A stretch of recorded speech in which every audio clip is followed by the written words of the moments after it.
Twitter face.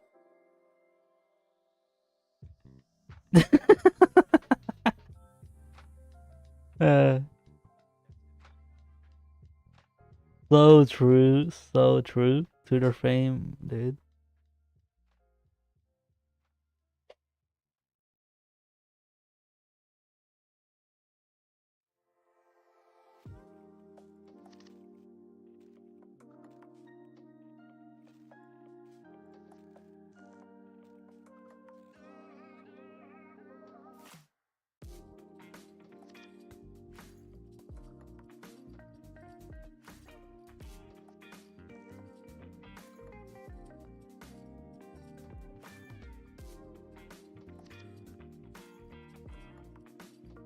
Help! Help me! Help!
Help!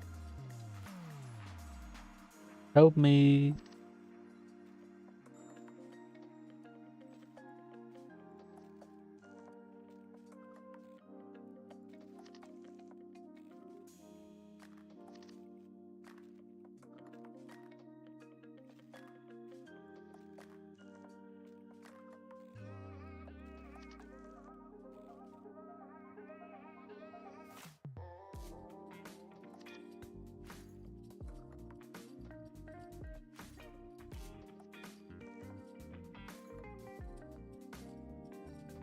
Hello.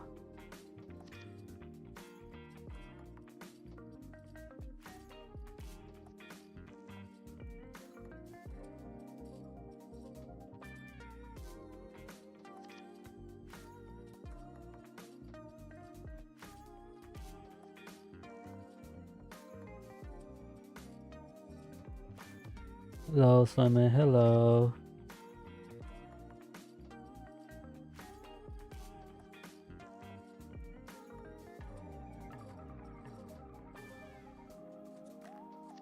I'm good. Maybe. I think.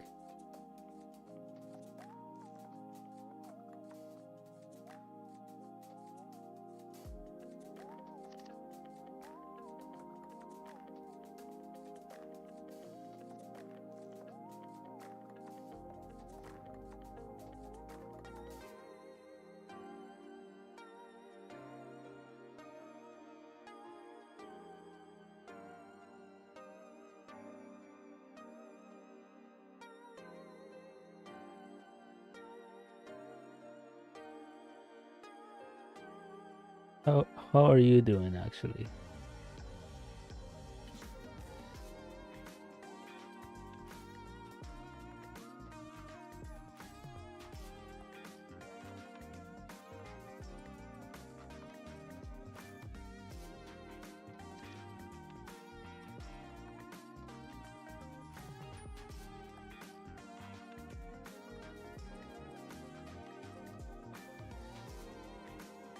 You've been pretty Gucci. Love to hear that. You love to see that.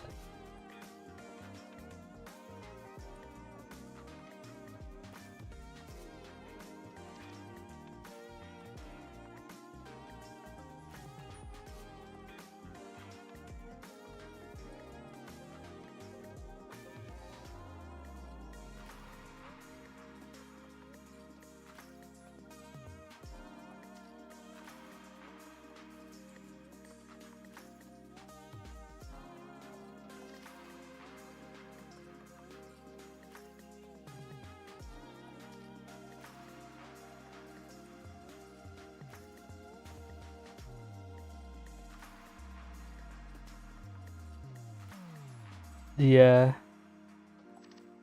Listen, there's a new. Did you see that iDubbbz made a new content cop? We really are going back, bro.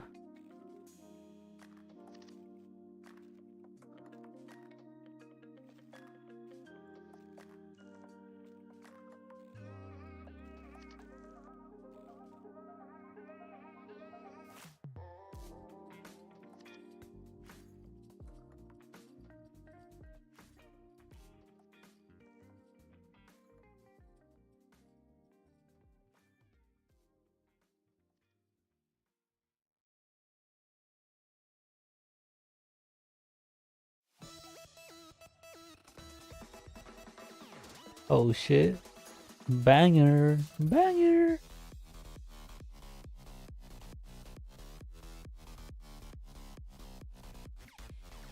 Anyway, there was also. Hold on, stop. Stop that. Hello. There's also a.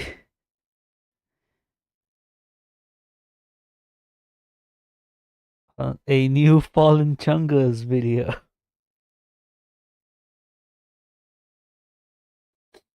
So I thought, well, why not? Right? Why not watch it? Fuck it.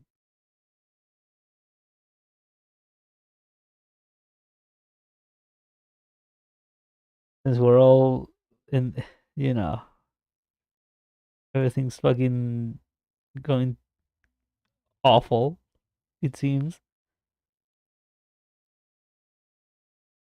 So,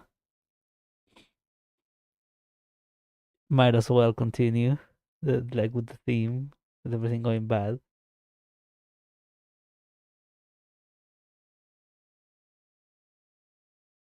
I don't know, but it's about an hour. It's 50, you see it there. It's 50 minutes. Fuck it, why not? Oh, hold on, stop. So why not? Why not watch it?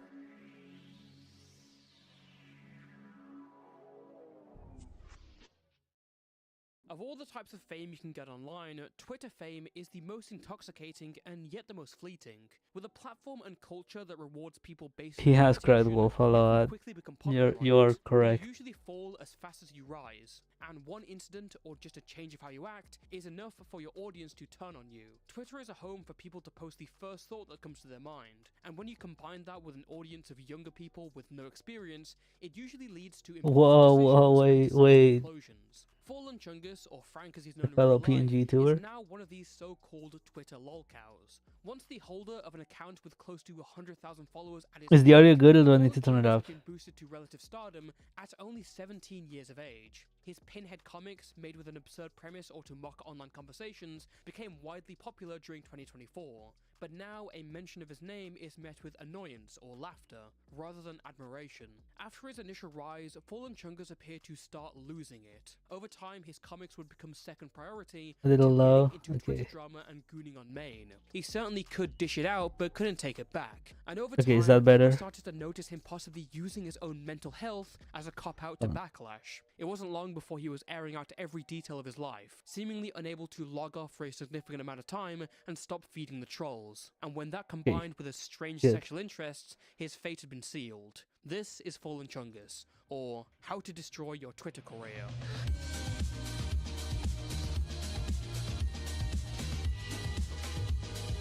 And why does that fucking matter? It's not like they're farting on each other and loving it. He's now getting in a feud with his family publicly on Twitter. It's on the public forum. What does even mean? To react to the big stinky fart. I've had a job since Thursday. Yo guys, just for further clarification, I'm not I'm not a f***ing broke boy. What the f*** do you think I'm gonna do after this stream? Continue posting? Yeah. Of course.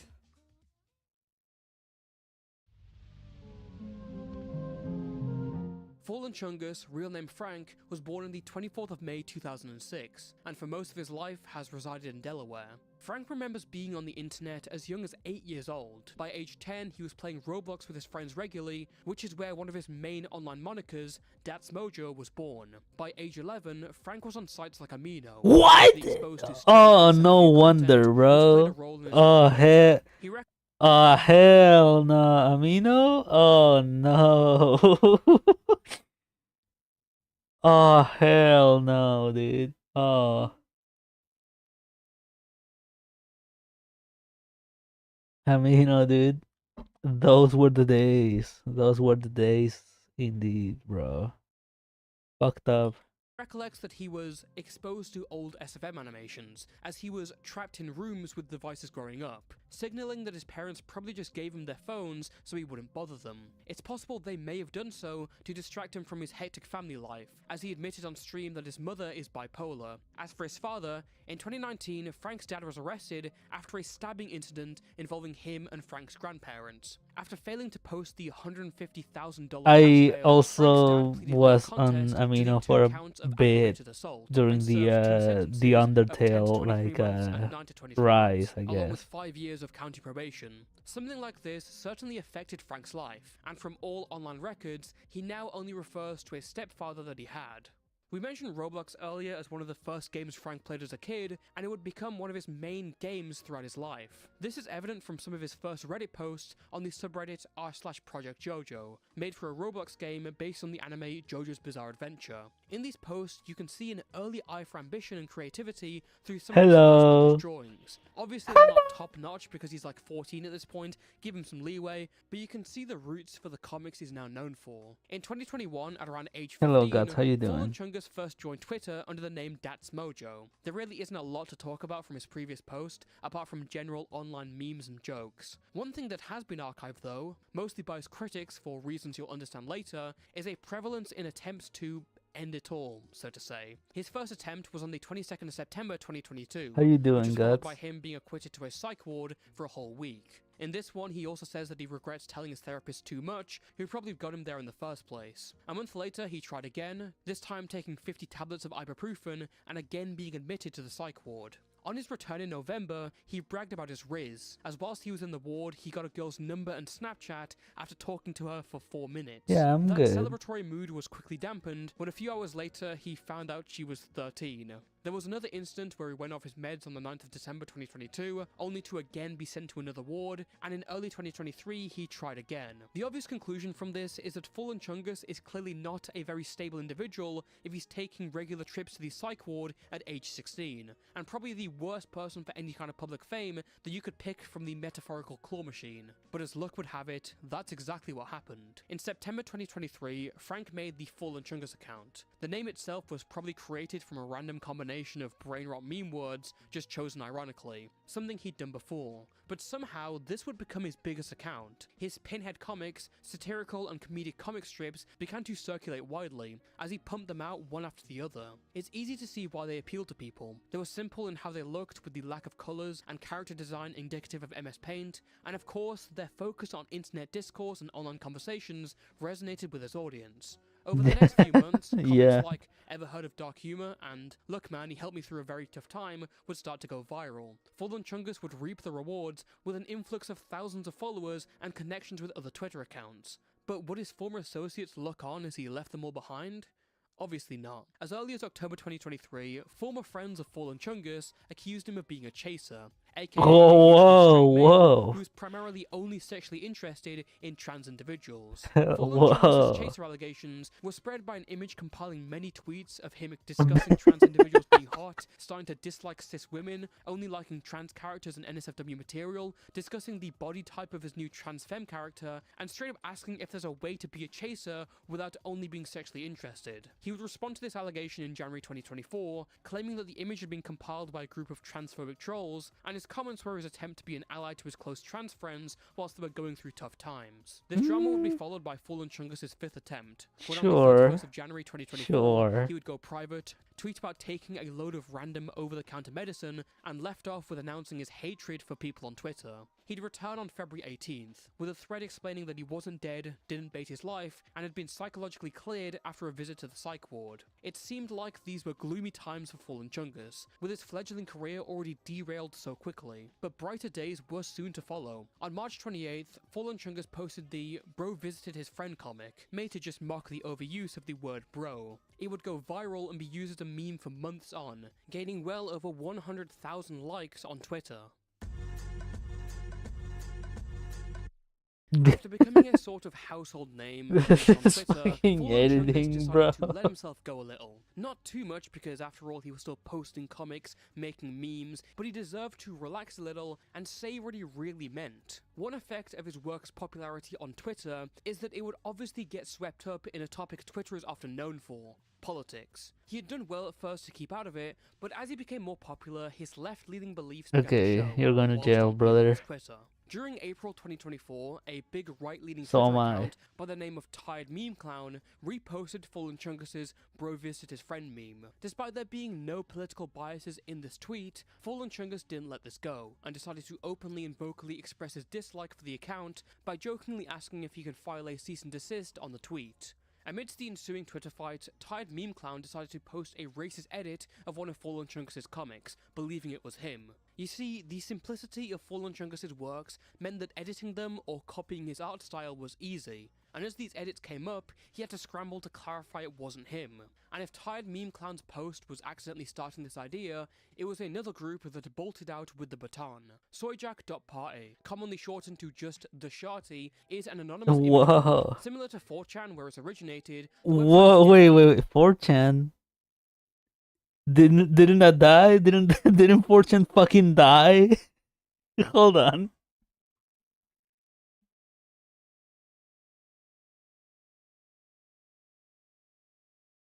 They got hacked.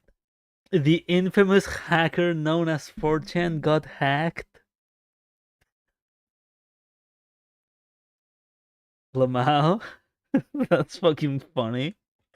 To making and posting variations of the Soyjack meme. It's become infamous for its users' edgy demeanor, as well as doxing and raids organized on the site. And seeing Fallen Chungus' popularity, his annoying tweets, and his negative mentions of their website, users decided to extensively f with him by posting racist edits of his work. They would then move to raiding his Discord server with Born NSFW. And sometimes, as he'd be at school a lot, their raids would do serious damage. Whilst the edits Nothing raids is didn't have sacred the same anymore, effect bro. as Tired Meme Clown's post of scrambling clarification, it definitely got a reaction from Fallen Chungus. His constant acknowledgement of the Soyjack party and tweets naming and shaming them for their acts gave them more and more attention. In fact, when they started trying to dox him, he got ahead of it by revealing his face, which in turn just confirmed the details that they already had. It's easy to sit back with the benefit of hindsight and say how easy it was to avoid this, but there should have been some thought process into it at least. Rule number 1 of the internet is don't feed the trolls, and he certainly forgot that. Warning, this will become a big issue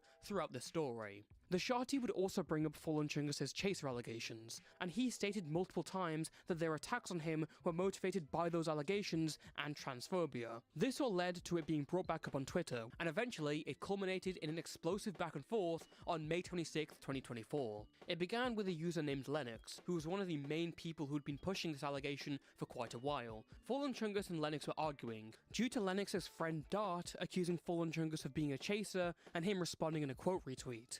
Fallen Chungus was justifying his side by pacing out how he'd been accused with no evidence, he'd defended himself, and was still getting memed. I don't know about saying there's no evidence, but sure, whatever. Lennox replied with concern that Fallen Chungus' quote retweet may be leading to his fans harassing Dart. Fallen Chungus replied saying that they were just worried about a hypothetical that didn't happen, and his fans didn't harass anyone. In response to this, Dart's partner, who was called Azazel, said that they were annoyed by this, and that they wanted to leak Fallen Chungus' address on a site that would get him harassed. This was because Fallen Chungus' quote retweet to Dart had led to this person being harassed and her attempting to overdose, only saved by a rush to the ER. When confronted about this situation in DMs, Fallen Chungus continued to back himself by saying that he put them on blast because they were stupid about his chaser allegations, and that he couldn't be expected to handle everything with perfection just because we he had should a do following. that, guys. In response, Lennox Write asked that him to down. not put people on blast, especially when he had 50,000 followers. Fallen Chungus was extremely offended by this, interpreting it as them asking him to not respond to criticism because they don't like him, and then following it up with a block. After this was posted, Fallen Chungus reposted the dox plotting from Azazel, accompanied by a caption where he said he was going nuclear at people who preach morality but wanted him doxed and dead. 40 minutes later, Lennox made a post to Twitter that wished death on Fallen Chungus, which was later deleted. In a follow-up reply, Lennox said that they thought Dart had fully committed because of Fallen Chungus, and deleted it after checking she was okay. In response, Fallen Chungus slammed Lennox, saying they were a miserable person who was wishing death on him for something that wasn't going to happen. 7 minutes later, Fallen Chungus said he was going to end it all, and Lennox tried the same a couple of hours later. It was during this point that Sojak Party managed to get his docs. The following day, someone would speak with Fallen Chungus' mother after everything had happened, confirming that he was alive but had now been banned from Twitter by his parents. His mother was also alerted to the Sojak Party thread and given advice following the doxing. Fallen Chungus would only return on June 6, 2024, saying that he wasn't coming back and wanted his story to serve as an example of what not to do and what to expect when you find fame. Not coming but back, this proclamation of quitting the internet and moving on to his own life wouldn't last long, Yeah, as the yeah, internet buddy. soon became his only option. Fallen Chungus' online antics, what he was dealing with and now his recent attempt, had certainly made his family very concerned for his well-being, hence why they even banned him from Twitter in the first place. As he tried to make his return to the platform, heavy restrictions were placed upon him and his internet usage, which Fallen Chungus detailed in a post on June 22nd. In this post, he says that this tweet risked him being kicked out of the house. He's incredibly stressed and his parents didn't care at all about it, restricting his productivity. He gave a quick Just put the update fracks 3 in the days bag, later, buddy. saying that it still looks bleak, and he'd have a social media manager when he came back. But his next post was far from planned. On June 29th, 2024, Fallen Chungus made a post announcing that he was now homeless, and would be shortly set up with a shelter. As soon as he was out, he started asking to stay over at one of his followers' houses, and began setting up ID and PayPal. As it would be with anyone at Fallen Chungus' age being evicted, he was absolutely worried about his life, and he could see that from the statements he put online. But most people at Fallen Chungus' age also aren't hit with an onslaught of jokes about him, saying bro went homeless. The situation was complete chaos, and live posting to Twitter about it definitely accelerated Okay, but said that's chaos. kind of... It only took I'm until sorry, July 3rd that I the think reasons that's for his kind of eviction funny. began to be seriously called into question. He had posted saying that it happened after yet another argument with his mom. Bro After went that, she supposedly dropped him off an hour away from the house, and when he returned, all that was there was a bag of his stuff at the front door. But what was the cause of the argument? Well, according to his own aunt, who started responding to his tweets, the situation was very different. Why don't you post why you are really homeless, instead of blaming it on my sister? Maybe you should be honest here, and stop spreading lies about your parents. You made this happen because you couldn't control your temper over a stupid computer. Get it right, bro. Maybe if you followed the rules that were set forth when you got out of the hospital, this all would not be happening. Maybe you should be honest with your followers and tell them that your parents did everything they could possibly to do to help you, and you took it to the extreme. You did this to yourself. It's all on you. Leave your parent out of it, or we are going to have a problem. Maybe look into anger management classes, and a group setting where you can talk about your internet addiction. Yeah, There's no way you're commenting on every post of his bruh, or we're gonna have a problem. He's homeless. What problem does he have to worry about with you that's bigger than what he's dealing with right now? Didn't realize people could be this clueless and blatantly vindictive. This child has been causing nothing but tension, heartbreak, and doing whatever he wants to get his way. His home life has been torn apart by his antics. My sister is on the verge of a mental breakdown, and the violent part of his personality has become more prevalent. On the same day, Fallen Chungus responded to his aunt, saying that whilst he did up, nothing he did constituted homelessness as a punishment. Notice that he said he did up, but provides no specifics. He also stated that back when he came home from the hospital, his parents confiscated his property and threatened him with eviction if he ever went online. He also specifically named his stepdad as making him miserable, and accused him of physical abuse around 2019 to 2020. As a result of these tweets, some people from his huge fanbase would start harassing his aunt. Noticing this, Fallen Chungus posted to his Discord saying that he didn't want to dox, but wouldn't mind if they called her phone number. And that is exactly what they did, along with review bombing Bro, the oh my business. God. Though it wasn't too vocal, critics of Fallen Chungus noted just how irresponsible his behavior had been. If what he was saying was true, he had every right to hate his family. But just like the situation with Lennox and Dart, he had a compulsion to respond to people that were relative nobodies. And his fights with them meant that even if he didn't order it directly, his huge audience would go above and beyond in what they said. posts like his announcement on Discord were directly allowing and implicitly encouraging their behavior. One user said, "Who's that aunt? Where's she live? Where does your aunt live? She can't hate on you without punishment. Let's find out What? about her. Where is your aunt?" They would continue to dox her phone number. She can't Instagram, fucking and her hate on Facebook, you without all in the punishment, bro. Chong's It's Discord, it's where he was his encouraging family, them to harass bro. her, basically. Hello? Then they would attempt to hurt her business by posting it and then review bombing it, with one user stating, "Would rate a 0 if I could. Her behavior is disgusting and treats nobody with respect. Everything is always about her." The YouTuber Shamu would later email Fallen Chunks' aunt asking some questions, and she responded stating, He responds with, "It is what it is. They can do whatever childish things they wish. Said what I said about Frank, and it was all true. I hate to blast him like that, but he blasted my sister, so tat for tat. I already spoke with the authorities and filed a police report." I respond by saying, "Best of luck. Sorry you have to deal with all this. It's total bullshit." And she says, "That's how my nephew rolls, so no surprise there."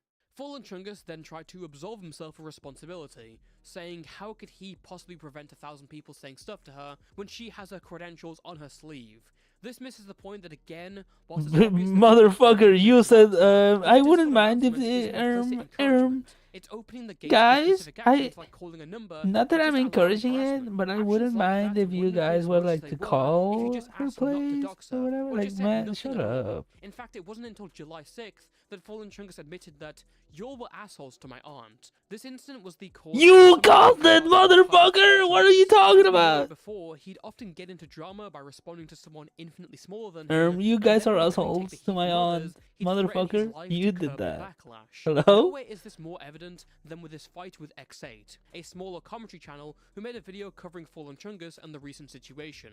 A tweet about it came across Fallen Chungus' feed, he clowned on it and got in a brief back and forth with him, saying he was a D-list commentary channel who just screamed into the void. X8 then went live about everything, Fallen Chungus dunked on him again, but when X8's fans and friends came to back him up in force, and X8 pulled up his notes before his most recent attempt, he called on his followers to flag down the stream. Then he started backtracking and deleting tweets, brushed off X8 as a leafy wannabe, and then was still arguing with others about whether he can flag down the stream, because showing the note violated the TOS. Again, his standard is that it's only bad to publish personal information that's against TOS when it's done to him. So then X8 ends the stream, and you're thinking it's all over. Well, no, because he messages him trying to beef him again, and posts about how everything towards him was done out of malice. And then he tries to end it all, checks into a mental hospital and comes back later, saying that he's not dead, he's sorry, he really should be doing better. Again, this all started with a video he made fun of.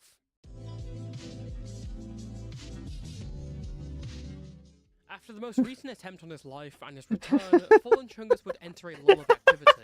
This was probably because of the effects from the chaotic situation on Twitter, but also because homelessness, obviously. It was during this time that a thread about Fallen Chungus was created on the online forum Kiwi Farms, as some of the site's users had been keeping an eye on the whole situation. Going forward, the Kiwi Farms thread would become a vital source of screenshots and a timeline of everything, especially considering his tendency to quickly delete tweets and his interaction with the website itself. On July 28th, Fallen Chungus posted again, saying he was living with friends who he met at the psych ward and would be back to posting art That's via not- manager in 2 to 3 months. This status of having a home would only last 4 days, as on August 1st he was again without a place to stay or even a job. Eventually, he would stay at his great aunt's house. You know, no and much disrespect later if back with anyone his family. here The next day, he would start posting more tweets and has art gone to a and psych joined the ward. Irida Project, a But fan for FNF based off Jeffy from I don't the know Super Mario Bros. if I videos. would So Fallen Chungus was back to posting again content go and to making live with plans. someone I met at a psych Except ward. something had changed. The posts were a little off. Seemingly, one side effect of homelessness on Fallen Chungus is that he had definitely become a lot more horny. Posts about sexual acts and rubbing his belly and liking fat people and being into farts would constantly be posted. This was far from the first time tweets like these had been made, going as far back as November 2023, but his return seemed different.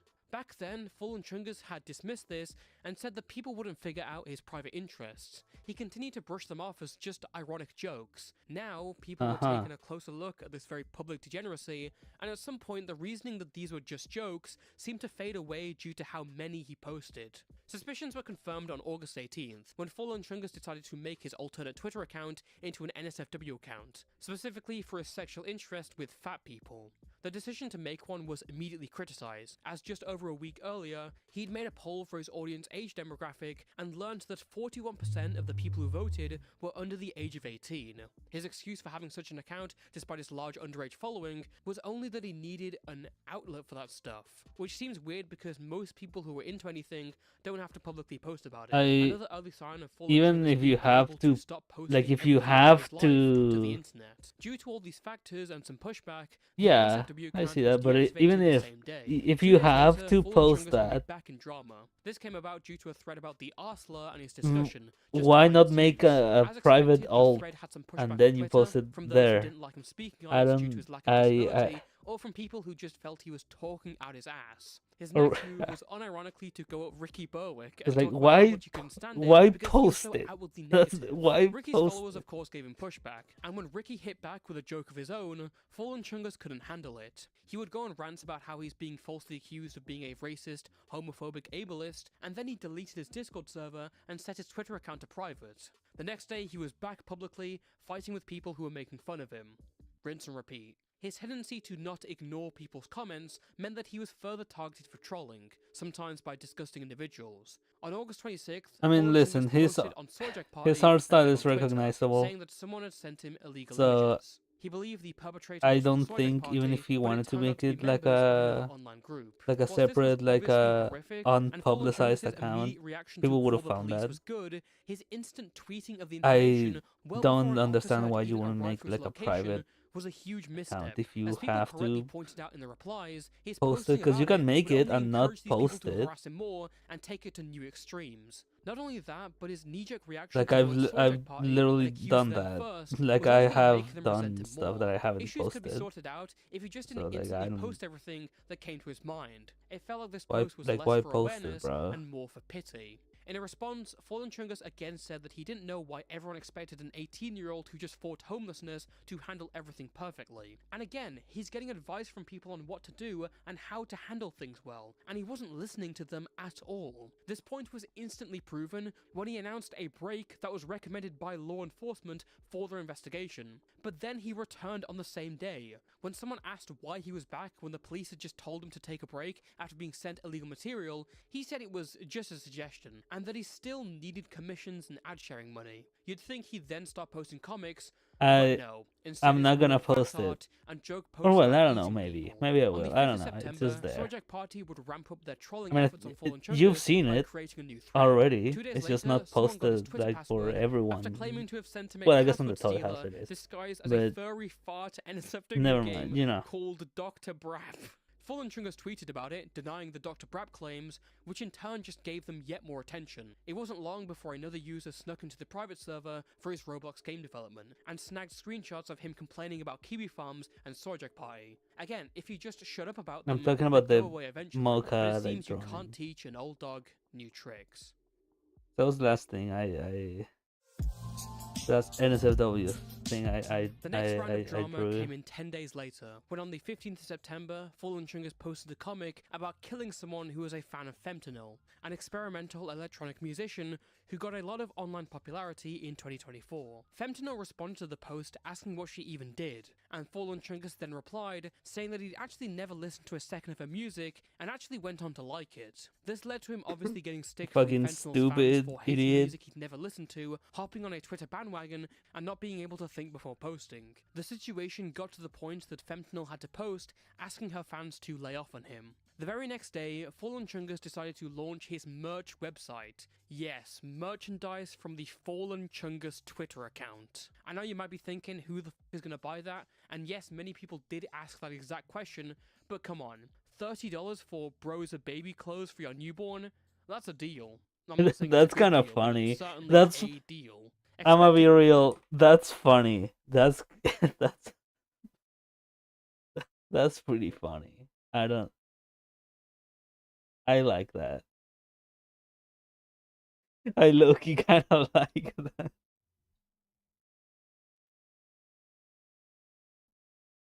That's a deal. I'm not saying it's a good deal, but it's certainly a deal. Expectedly, Fallen Chungus' website launch was fraught with difficulty, as the embed on the website actually showed up with an SA joke. This was apparently done by the collaborator who set up the website for him, and it spoiled the entire launch. Eventually this issue was all sorted out, and the merch site was relaunched, but the rough start was par for the course by this point.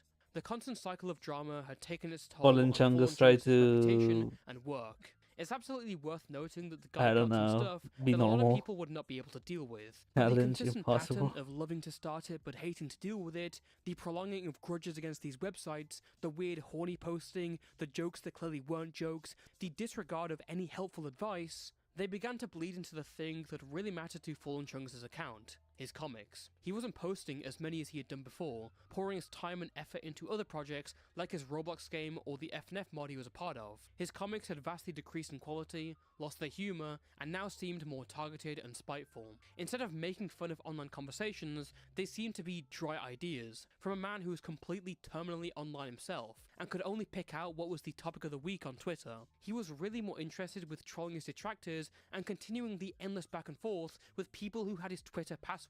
He just couldn't ignore comments about him, evident from his massive thread posted during this time, attempting to clarify the attempts on his life and the baiting claims. From late September But he onwards, is Fallen baiting. Chungus began to lose followers on a daily basis. He was now baits all known the to most time. people, not as the funny comic guy on Twitter, but simply a car wreck of a person who overshadowed the art. And that would be proven when he lost the very account he built up. On the 25th of October 2024, someone made a fake Fallen Chungus account on the platform Blue Sky. This user would parody Fallen Chungus' personal post and make him look as pathetic as possible. In some posts it complained about not getting a break from people on Twitter, in others it said that he needs Twitter Premium because it's the only way he knows how to make money. In a Discord server, Fallen Chungus was pretty annoyed at this, and called on his followers to mass report the Blue Sky account. Though the account was eventually suspended, people's instant belief of it was the straw that broke the camel's back. Tired of having to manage 70,000 followers and just wanting to move on from the comics in favour of game development, Fallen Chungus announced he would be deactivating his account yet again. And then he came back the next day and said that he would actually be selling his account. And then he said he wasn't selling it. And then he said he was selling it. It's at this point that the timeline of events becomes really unclear, but we do have Where's a bit of Liquid understanding. Chungus? According to the Where YouTuber is he? Meow or M3ow, who is one of the only people I could find who compiled the timeline from online information and Fallen Chungus' own story, thing- here's what happened. This is the guy. Wait, this is the guy that made the fucking Fallen Chungus lost everything video. Who compiled the timeline Yo. from online information and Fallen Chungus' own story, here's what happened. A buyer by the name of String contacted Fallen Chungus with intent to buy the account for $500. The purchase came in 2 installments, first half to confirm it was real and the second half after. Fallen Chungus got the money, gave him the account, and then had a change of heart. He asked for the account back, refunded $250, and String responded by changing the login details and locking Fallen Chungus out of his account of around 70,000 followers.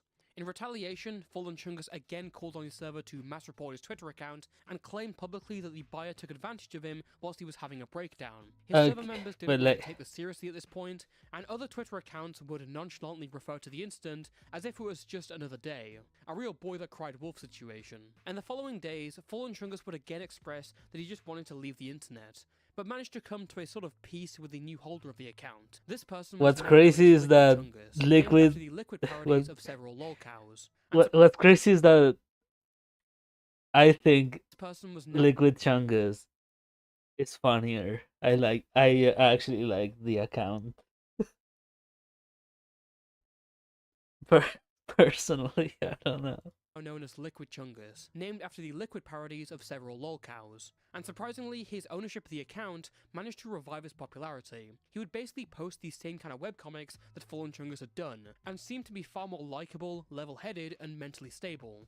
Fallen Chungus had now just given away the one major thing he was exactly. known for. What was left to his name was a few small projects and a history of meltdowns. It was during this time that he began to refer to himself more as Dat's Mojo. The name change and loss of a massive platform certainly slowed down the cycle of drama that Fallen Chungus continued to get himself in. But it wasn't all over, as proven by the 10th of December 2024 and the YN incident. Basically, this is a controversy where Fallen Chungus was in hot water because he used the abbreviation Oh my YN, god, which stands for right. Young N-word. In response to people grilling him for it, he I decided don't know to why use it that's again, which funny. made them even more annoyed. Not Then that apparently he his said mom that called or him whatever. and scolded him for saying what The he way said, of and like then like clockwork, he blamed this incident on his depression, young deactivated N-word. and came back. Like By this I point, his think that reputation I was don't know, firmly in like the mud. But it wouldn't be saying until the that next out month loud that he is turned kind of from a funny. character of misery to one of humiliation. I don't know if that makes sense.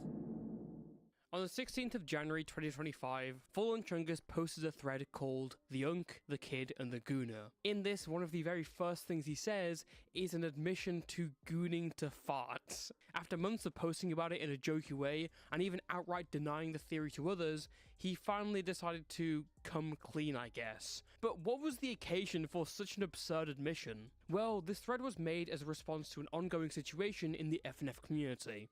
A young and popular musician known as 334_Sandy had recently gone into controversy after it was revealed that Okay, I'm not they, gonna along lie. with a number of other minors, Since the were in a beginning of the private video, Discord I've been playing server Tetris on my purposefully Switch. made for drawing Mm. fat NSFW of each other. I'm To barely Fallen looking at Chungus the and screen many now. I'll others, actually the situation look at the definitely screen. painted a depressing picture of the FNF community, and how minors had an active problem with being exposed to this sort of material. Inside the DMs of others, Fallen Chungus began theorizing an idea for a thread made for awareness on this certain issue. And yes, the fart admission was part of the plan, if not the central part of it. If you read past the No, listen, I could have very very well well minors shouldn't be doing sexual stuff online. just that walked the away and location of let the this video content is play. harmful to them, and all At this least in I'm general isn't listening. healthy. However, due to the insanely embarrassing information learned within the first tweet, along with the attached image, the thread was obviously met with mockery and jokes. The following day, Fallen Chungus posted a response thread stating that his intention with this big reveal was to grab attention towards the topic he was discussing. But it was insane to him how people just fucked off from the first post and didn't take this thread seriously. Which, I mean, that was always going to happen when you post information like that to start it off. One other criticism worth noting in this thread Jump is and that new Fallen Fallen Chungus Chungus uses people who video make drop. their interest in fat people their entire personality, which is hilarious considering he spent months on his account doing the exact same thing. Not only that, but as soon as this thread was made, he was continuing to retweet and make those same jokes related to his sexual interest. On January 22nd, No! There it is, dude. There it is. What the fuck? posted a full No way. rebrand to Small and Chungus or Dat's Mojo. This was accompanied by another thread that started by saying, going through a little rebrand, so I figured I should make a quick pin thread for anyone who wants to catch up with my story online. With that out of the way, hi, my name's Frank, and I'm the former owner of Fallen Chungus. Hi. Again, this picture and the hi, my name's Frank opening would also be subject to online mockery, but it can always get worse, and it did. Now for a minute, think back to the FNF mod that Fallen Chungus has been working on. It's called Irida, we've mentioned it a bit within this video, but we haven't focused too much on it. Well, on the 26th of January, Fallen Chungus was removed from the Irida mod team. It's unclear how this came to be, but we can guess it was from a private argument about his constantly embarrassing posts. In response to Fallen Chungus posting about said argument, Boing Bingus, who was one of the main people on the Irida mod, decided to post a meme mocking Fallen Chungus. In retaliation, he decided to leak the entire song from the Irida mod. And if you're not familiar with FNF mods, this is one of the core parts of creating these mods, and it takes ages. This is a big leak. So in response to that, Boing hit back with leaks of his own, showing that Fallen Chungus had drawn and shared fart NSFW of Isabelle and Digby from Animal Crossing. He also made a weird joke to a 15-year-old, saying that they were going on his plat list. And from this, all hell broke loose. To curb the insanity that had since ensued, Fallen Chungus decided to go live on his 300 subscriber channel and settle his issues with Boing Bingus. Amongst other issues, the two debated the morality of the Animal Crossing fart and whether it was too weird because the characters he drew were siblings. I don't know anything about Animal Crossing. Are they siblings or what are they? They are, but it's not like they're farting on each other and loving it. But they're not. It's not like they're into it. That's his sister, and he's like obviously getting some weird enjoyment out of it. Yeah, because it's like a goofy fart prank. That's kind of it. Oh, It's getting, like a sexual enjoyment. it's a out of it. goofy fart What's prank. He's not. He's not. No, it's not because they're brother and sister. It's because it's just the dynamic, I guess. these are siblings, right? And they're farting on each other, and you're jerking off to that. They're not farting on it. Oh my god. Okay. They Why are don't you get though. another What do character you to mean? react to the Huh? fart? I know how terrible that sounds, but why don't you get another person other than Isabel to react to the big stinky fart? You know.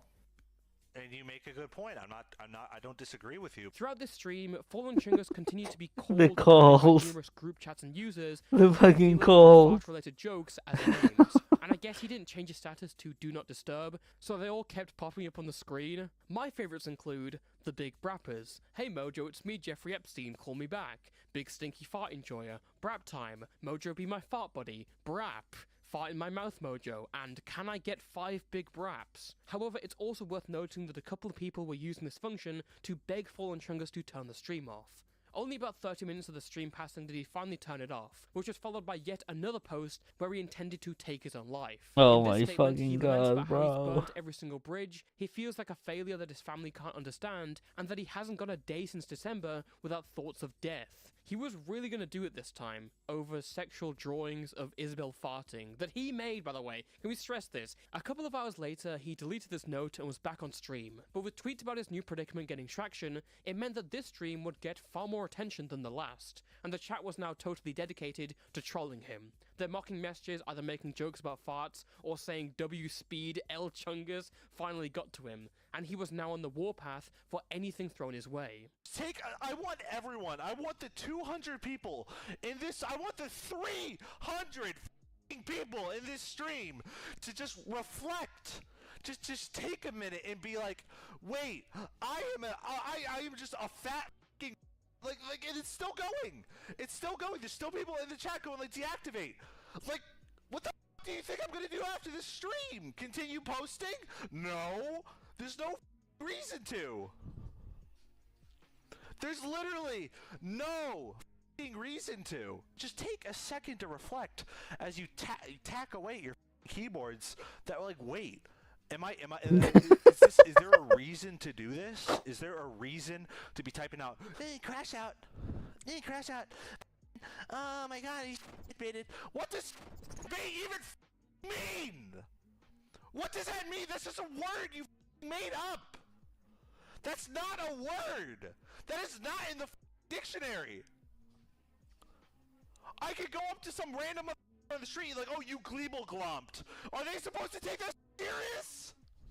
Honestly, I don't know what the highlight of this entire thing is. It might be the med alarm that goes off in the middle of the stream. Do you work at a school? No, you don't. You don't work at a school. You don't do it. You don't help kids out. You don't do anything. You don't fight like W speed. Are you no, like genuinely, are you slapping your chest like as you type that out? Are you playing with blocks and balls with your person watching over you? That's my med alarm. Anyway, I probably need that. It also might be the clip where he talks about his great aunt dying and him hanging up on his mom because she wouldn't listen to him talk about Twitter drama. Yeah, but I have no one to talk to right now. I can't talk to my mom. When I called my mom and I told her that like, oh, I'm going through some right now and I'm kind of hopeless, right? She was like, oh, I'm kind of upset that you care about this more than your Aunt Marianne in hospice. And I'm like, okay, and I just hung up the phone. Or is it the one where he screams that he's had a job for the last 3 days, as if that's some sort of major accomplishment? And then you like it's just robots. It's just robots. It's just. Whoa, 3 days of it's just employment? robots. What? You get a No job. way. I've had a job since Thursday. The job What? that he mentions, by the way, is working with kids with special needs at a local school. Yeah, this is the same guy with that job. Is he anywhere near the right person for such a job?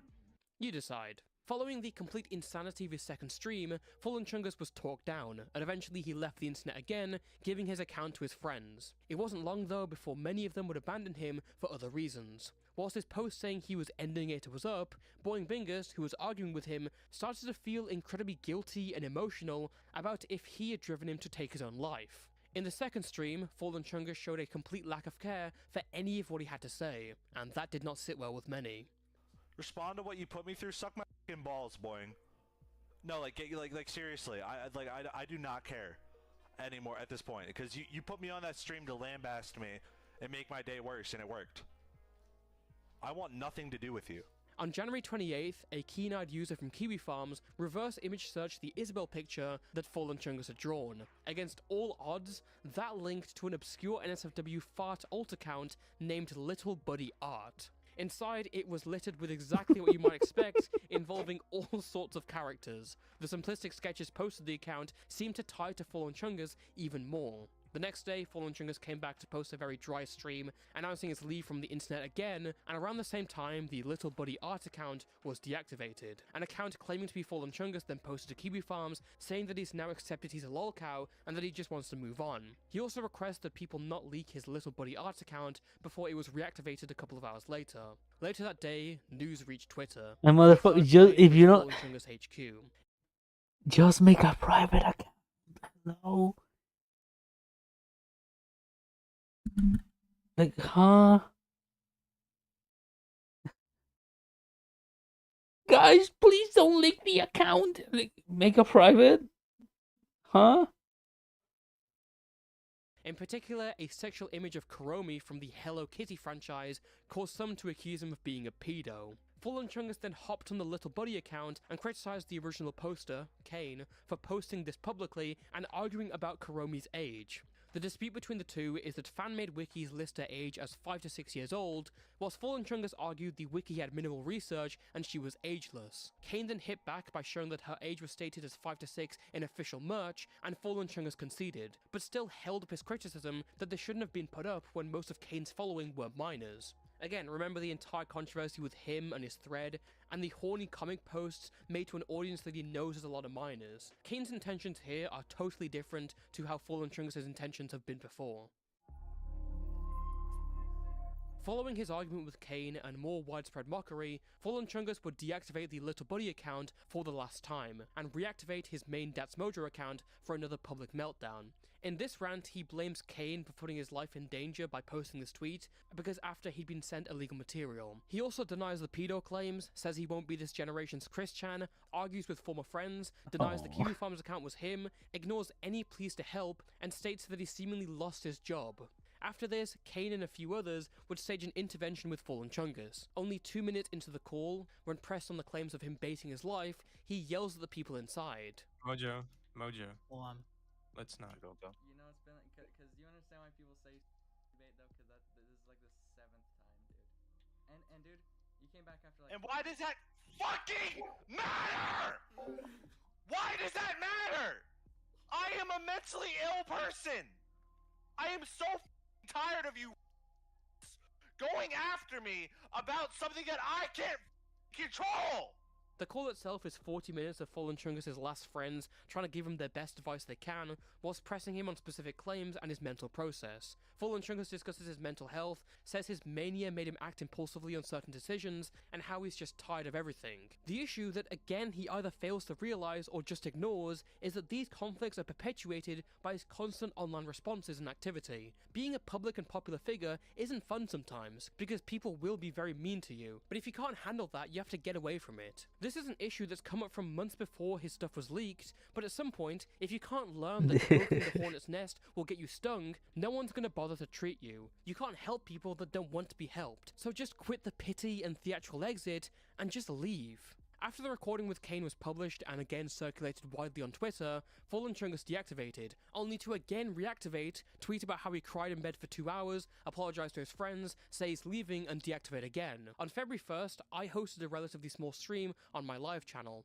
and managed to secure an interview with some of Fallen Chungus' former friends. In said interview, they revealed that they had found the Little Buddy account whilst in possession of his main, well before Kiwi Farmers had found it. They stated that they privately warned him to delete this account before anyone else found it. He didn't listen to them, and rarely heeded any of their warnings or advice to stop looking on his Kiwi Farms thread. About 30 minutes after they left the call, Fallen Chungus himself came on my stream for a conversation. This was not my request at all, he just hopped in the chat and asked to call in. During our conversation, he's pretty laid back about his whole situation, and says that he's gonna quit the internet for real this time. Like, this is a live grenade, Kiwi Farms hasn't picked up this yet, you have to delete this account now.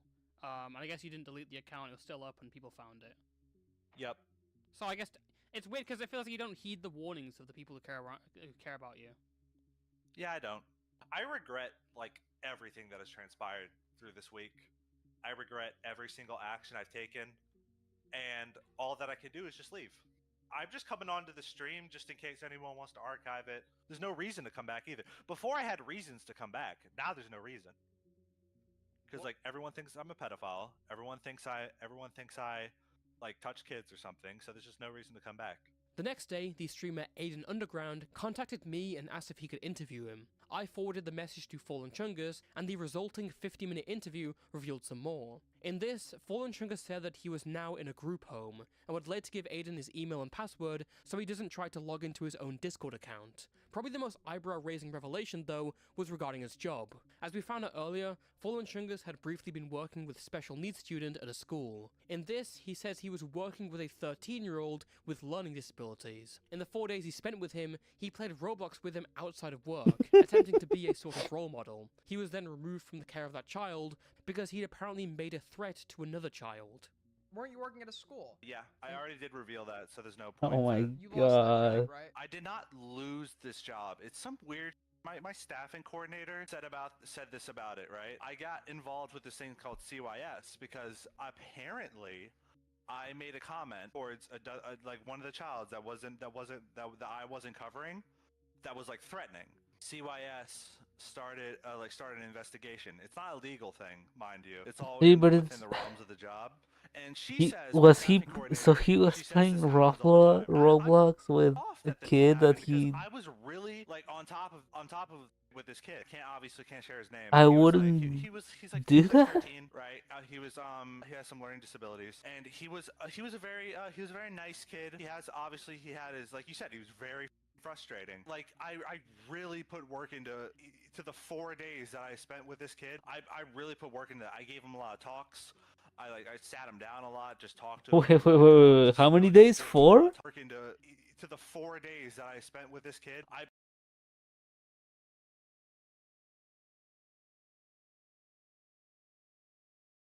4 days, bro.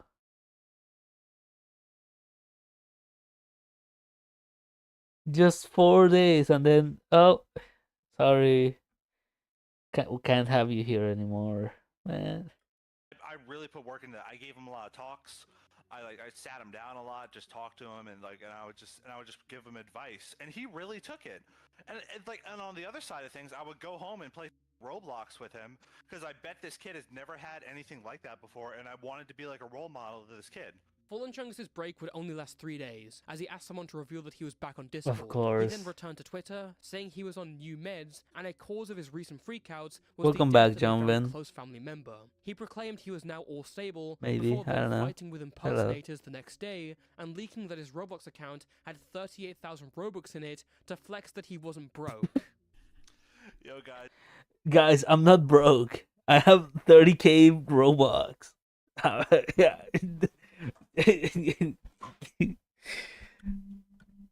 Yeah. I'm not broke. As just for further clarification, I'm not I'm not broke, boy. just thought I should mention that. Okay, thank you guys. See ya. Have a good night. That's His new friends fucking now worked with, stupid, like bro. Sling Mingo, an infamous FNF modder whose career had been tarnished after a sexual relationship with a 14-year-old.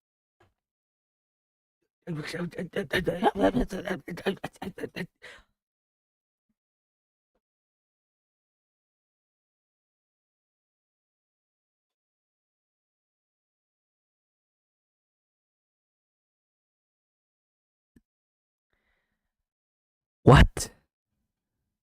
What? Never mind. Like, what do you mean? What do you mean you're friends with this person? Guys, I'm not a pedophile. I'm just friends with pedophiles. FNF modder whose career What? had been tarnished after a sexual relationship with a 14-year-old. He was also in a server with Madman Halloween, another FNF modder and community lolcow who is still facing The profile allegations picture doesn't help. That's your problem, Swimmer. See, I'm not. I don't see. I've never been into Homestuck. Now that's another story. Sexual assault. Keep in mind that Fallen Chungus had believed that Sling was a pedophile, to the point that back in December 2024, he had posted a video of her dogs. I guess now these were the only people he could find comfort in because of common enemies and how nice they were. An ironic twist in one of his most popular comics. On February 7th, Fallen Chungus would deactivate his account, only to reactivate later and set his account to private because he was still mourning the death of his family Gucci. member. He would then come back Hello. just to respond to an impersonation Hello. account again and tell everyone he was definitely still leaving. Gucci. Later that day, he joined Aiden's stream again, where he was schooled on his reactions to trolls and his internet addiction. The thing about it, like, I think I just want to I want to ease out of the internet over the course of a few months. You're lying to yourself. You were gonna leave. No, but like I can't. 2 months you ago. said I'm addicted, and you can't just leave something if you're addicted. Oh, dude, do you know how many addicts I've heard this from? I can't just stop right now. You know, every addict needs. Dude, I was literally watching an episode of what is it, Hoarders, where this lady was like addicted Motherfucker, to bro. eating her own. Okay, I know this is a little different, but like they went to her house to clean it out, and they're like, "We're getting rid of the." She's like, "Every addict needs one last high. We start tomorrow. Tonight, I need one last." You're talking exactly like an addict right now. You're talking exactly like an addict. You know as well as I do, you're not easing out of this. You're either leaving or you're not. After said conversation, Fallen Chungus would then post another tweet about how he's leaving. The next day, Uh-huh. he was responding to trolls again and fighting with them. He would finally deactivate on February 12th and took a break for the next 8 days, before coming back again for another stream where he Yeah. just played Roblox. Thankfully, his activity online has been fairly sparse since, but not totally gone. His next return was brief on March 13th, where he posted a tweet clowning on Sling Mingo. Guess the friendship didn't last so long. Okay. Guys, I'm not a pedophile. I was only friends with a pedophile for a little bit. I'm chill now. As of writing, Fallen Chungus has returned again, this time on March 24th. His tweets are more of the same, horny posting his jokes, throwing at other people, coping about how much he's changed since. It's very clear that he still intends to return as a public figure, and any of Aiden's advice has fallen on deaf ears. And that's a shame for him, because it's obvious he's an unstable individual who has torched any chance of an online career in only a year. You can still see today that the idea of Fallen Chungus, his comics, hasn't gotten old yet. You can still come across his comics on the internet regularly, and Liquid Chungus still posts on the account and gets thousands of likes daily. It's Frank's own personal failings that has brought him to where he is now. His inability to shut the fuck up about anything, whether that be his trolls, or his personal life and details, or his unwarranted opinions, is what has led to where we are now. And it will continue as long as he continues. His life is still far from over, he can continue on as normal and get a normal job, but he has put so much humiliating information out there that it's too far gone for any public presence online, and he's proven it wouldn't even be good for him. I would give him some advice about how he should leave and it can always be worse for him, but I doubt he'd listen. As it is with all lol cows, if they listened, we'd never be here. Thank you for watching, and until next time, stay safe and stay toasty. Oh my god.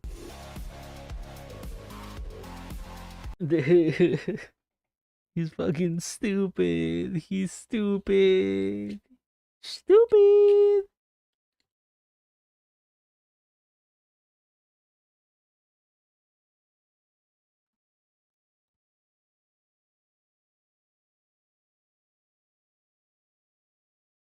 Okay, wait. No, that's not what I meant to. Okay, hold on. Point and laugh, so true. Okay, now we're going back. Whoa, wait. That wasn't. Now, fellas, we're going back to 2016. There's a new iDubbbz. Fucking content cop. New iDubbbz content cop just dropped.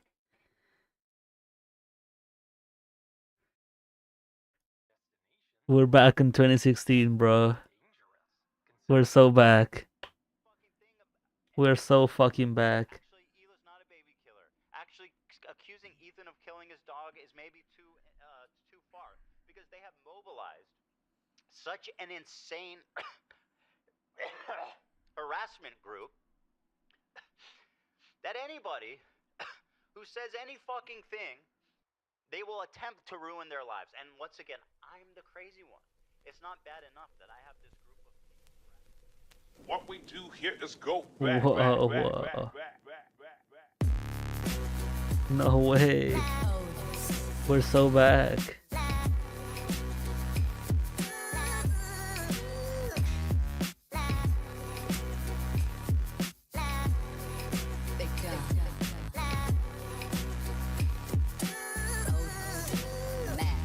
It's like, yeah, because they were friends now. With Ethan.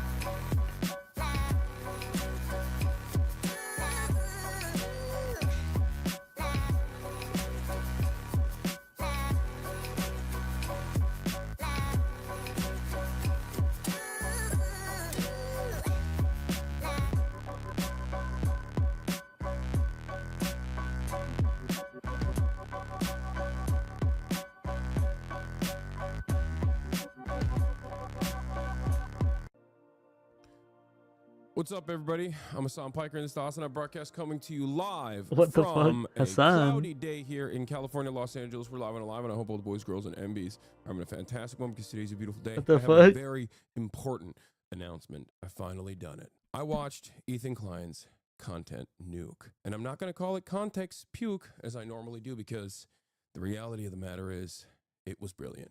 Nothing was out of context. Everything was correct. I am an Islamist, fundamentalist, radical terrorist. I am a vicious anti-Semite. It's true. Most importantly, Ethan is more attractive than me, both physically and also mentally. I've been lying about everything, including my glasses. They're fake. He was right about that. That's not even in the content nuke. And he was right about that too. How did Wow. he know everything? How? Wake up, Ethan. Wake up, Ethan. Ethan, wake up. Wakey, wakey, Ethan. Wake up, Ethan. Wake up. Whoa, no way. Awake, Ethan. Wake up, Ethan. This is no longer a dream. This is a nightmare. Wake up. Ethan, the dumb bitch is telling you to wake up. Wake up. Ethan, wake up. Wake up, Ethan. Ethan, wake up. Wake up. Since anyone? Just wake up. Wake up. Wake up. Wake up.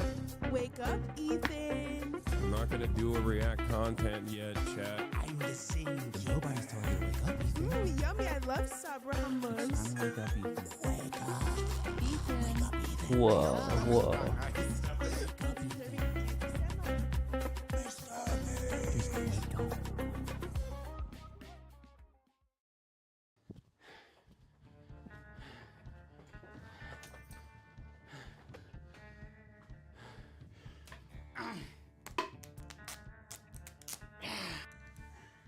All right. I didn't plan on making a content cop on H3. It sounds very stupid even saying that. H3 content cop, iDubbbz. Ethan Klein's out of control. And then you should do a content cop on Hassan Piker. Content cop on Sargon of Akkad. If I would imagine this in 2016, I would have been like, oh yeah, if I ever do that, it's gotta be because I lose the plot. Well, it turns out it's not me losing the plot, it's Ethan. He's the one who fucking attacked first. My good fucking friends who I stood by after all these fucking years can't find a spine. I never found iDubbbz funny. I will say that.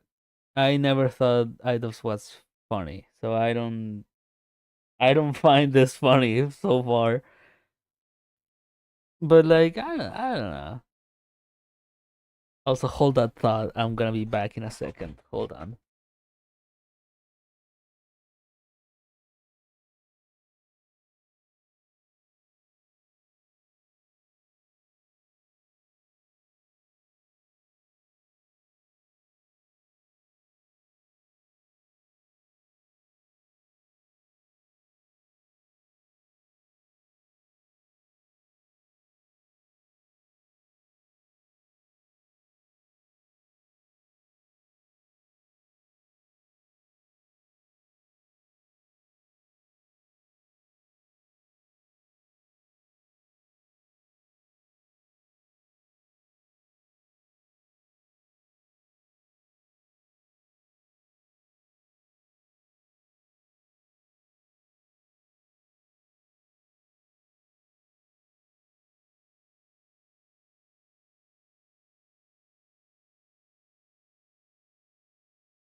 Okay, so as I was saying, I never liked iDubbbz as like his content. I thought he was, well, he was one of those very like edgy. Whoa, wait, edgy. I like that name. Anyway, and I never really liked that, so I never personally watched iDubbbz. But yeah, I know some people did. Can you chill the fuck out, man? Thank you. Speak up. So go fuck yourself. I agree. All right, guys, I'm going to tell you a story about Ethan Klein. I know some of you have been following him, but there's a lot of people who might not be familiar with the background, with his podcast, with what's been going on over the past couple of years. So Ethan, as you know, is a content creator who has a podcast where he says all sorts of outrageous stuff. Sometimes it's fun, sometimes it's fucked up. He's had shows with all sorts of different controversial characters. He's had a show with Trisha Paytas. He's had a show Okay, with Hassan sure. Piker. Good In luck, doing so, he's gathered a ton of John. different audiences. Now, in his podcast with Hassan, Leftovers, they would mostly talk about surface level progressive shit and make fun of right wingers. And you're telling me he didn't flick their dick once at least? Oh, that's 100 shavers. You trans women. I say, oh no! And it was mostly that until they actually had to reckon with a very serious topic. I would say that Hassan was very well equipped to talk about that topic. Palestinian people living in the West Bank are subject to these horrific conditions, horrific living conditions by the state of Israel, America's greatest ally and the only democracy in the Middle East, if you ask Republicans. Hold on, stop.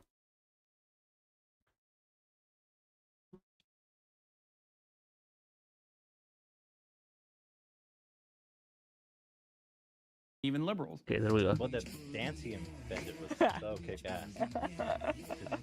Israeli settlers are trying to evict Palestinian families in occupied East Jerusalem. The United Nations says that that may be a war crime. It literally is. Was just eating the toppings. And the pizza looked like a burn victim. It was all disgusting. I don't know if you can make that joke in 2021. Why? It's insensitive to burn victims. I think it's a good analogy. It's a powerful image. Ethan was not prepared for this. Ethan, the whole time, is more of the goof guy. And that's fine, you know, we don't expect Ethan to be an expert on the topic. Ethan was obviously caught in this tricky situation where he is extremely sympathetic to the Israeli cause and what's happening to them. His wife's Israeli, she served in the IDF. He obviously likes the state of Israel. On the other hand, he's just got done capturing a massive progressive audience who are very politically savvy. They follow Hassan. Hassan is strictly a political streamer, so this is something they're very keyed into. So when they see Ethan say things that are just like not accurate and it's just propaganda, they're gonna call it out. From the river to the sea essentially means the state of Israel is going bye-bye. So this massive progressive audience that Ethan has, you know, adopted Yes. over the years, The iDubbbz did do that. critical of his position because now he's talking about it not on Leftovers, he's now talking about it on his podcast. What I want to do is show you guys how I Which see wasn't it. very When you listen good. to Hassan and you hear all the Yes. fucking left, like mega lefties talking about it like it's some super racist, like crazy, you know, like Jim Crow style of society. Like I can't wait to show you guys. The other day, BB fired a really good guy that a lot of people are pissed about. So Ethan is having this back and forth with his liberal audience, leftist people online, progressive content creators, Hassan, all of these different people. He's finding new people every day basically to get in fights with. Of all people, this guy Matt Lieb, Frogan and Denims and all these dipshits, and everybody thinks this guy's awesome apparently. Even though he looks like Millhouse, fucking dork. Denims, by the way, was the real villain of the video. Evil, hateful, fucking. And I'll say it and I'll double down on it. And people, oh no, no, not go there. And it's all culminated, at least for my story, in Ethan burning bridges with people until he burned the bridge with me. Since Ethan and Hassan's falling out, I've been keeping to myself mostly. I don't have many nice things to say. What? Maybe Help. Ethan's able to get some help. maybe if he stops harassing other creators, maybe if he does What these what things, am I? eventually he'll find How to make this peace smaller? and we can like rekindle our friendship. So that's been my approach. I've occasionally thrown a joke Ethan's way in the form of Hassan Piker versus Ethan Klein for boxing. I like iDubbbz. He's a good guy, but I don't like this stupid. It's not a fucking petty beef. It's like this guy is evil and he's doing anti-Semitism, and also he's way out of my weight class. He didn't like that, but fucking sometimes you gotta just throw something out there. I used to work with this video editor named Froggy Tonic. I There we go. discovered him Maybe. because he was in the circles online that I was in. And one of those circles is an H3 fan. He watched Ethan's content, he liked Ethan's content, until he didn't like Ethan's content. There would be an occasional Froggy tweet where I'd be like, I agree with that, you know? Like, I'm not gonna endorse it, I'm not gonna retweet it or like it, but fair enough. There we go. I guess I just missed my old friend. Some wings are too bird feathered colored. Now that brings us to February 28th of this year. Now, my former editor of a year and a half ago did say some truly mean shit. He called Hila the C word. He said they're trying to kill their dog with cheddar cheese and a bunch of other shit, I'm sure. Ethan, at some point, discovers that iDubbbz's former editor says this horrendous shit about him and Hila.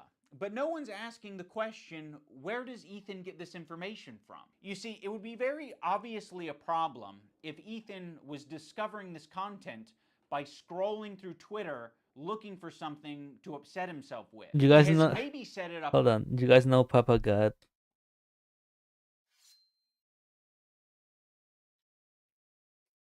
Do you guys have you guys seen something from him? Yes. Okay then. Check this out.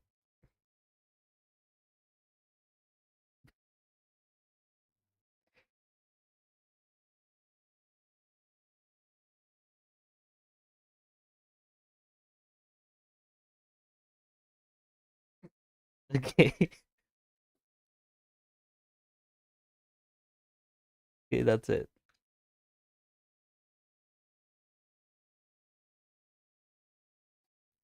Up in such a way where his employees feel the need to send him this information. And that would be horrible. They shouldn't be doing that. They should be sending you things.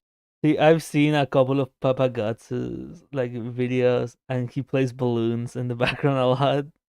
So fuck it, why not? That are entertaining for your show that don't fucking trigger the hell out of you. Why is there so much work being put into discovering this guy on Twitter who's barely getting any interactions, linking him to me and posting on the Reddit, when there's no work being put into who the fuck is the person on the Reddit who's posting this in the first place? If you do a little bit of research, it seems like it's an account whose intention is to make Ethan crash out. One of the users on the Snark Reddit points this out. They're like, I've seen this account before. This account has scraped its history, and it's now trying to make Ethan burn bridges. This is within Ethan's own community. Like, this is the thing that he needs to be critical of. It's not me. So yes, I am willing to admit that my former editor was being very nasty, uncharitable, and fucked up towards Ethan and Hila on Twitter. But Ethan and Hila are doing the same shit on their podcast. So I don't want to fucking hear it. No! The CEO of Twitch. Pedophile. Now I'm going to watch Okay. and respond to fucked the up. two podcast Anyway. streams where Ethan and Hila call us spineless cowards.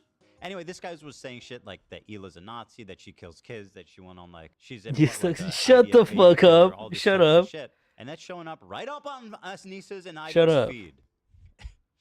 My good fucking friends who I stood by after all these fucking years can't find a spine to speak up. You know why? Because they'll get murdered. You don't know what's on my feed. What the fuck is happening? For all you know, I only use the For You tab. For all you know, I only use lists. For all you know, I'm seeing these things tweeted out by my editor of a year and a half ago and saying, God, that is nasty. I'm just not gonna throw someone away because they're having a parasocial weird moment. Just like I'm not gonna throw Ethan Klein away because he's having a parasocial weird crash out. How many women I fucked. Hassan, by the way, thousands. Yeah, thousands. Let me ask Galia. Whoa. These shoes do not go. Hassan. Oh my God.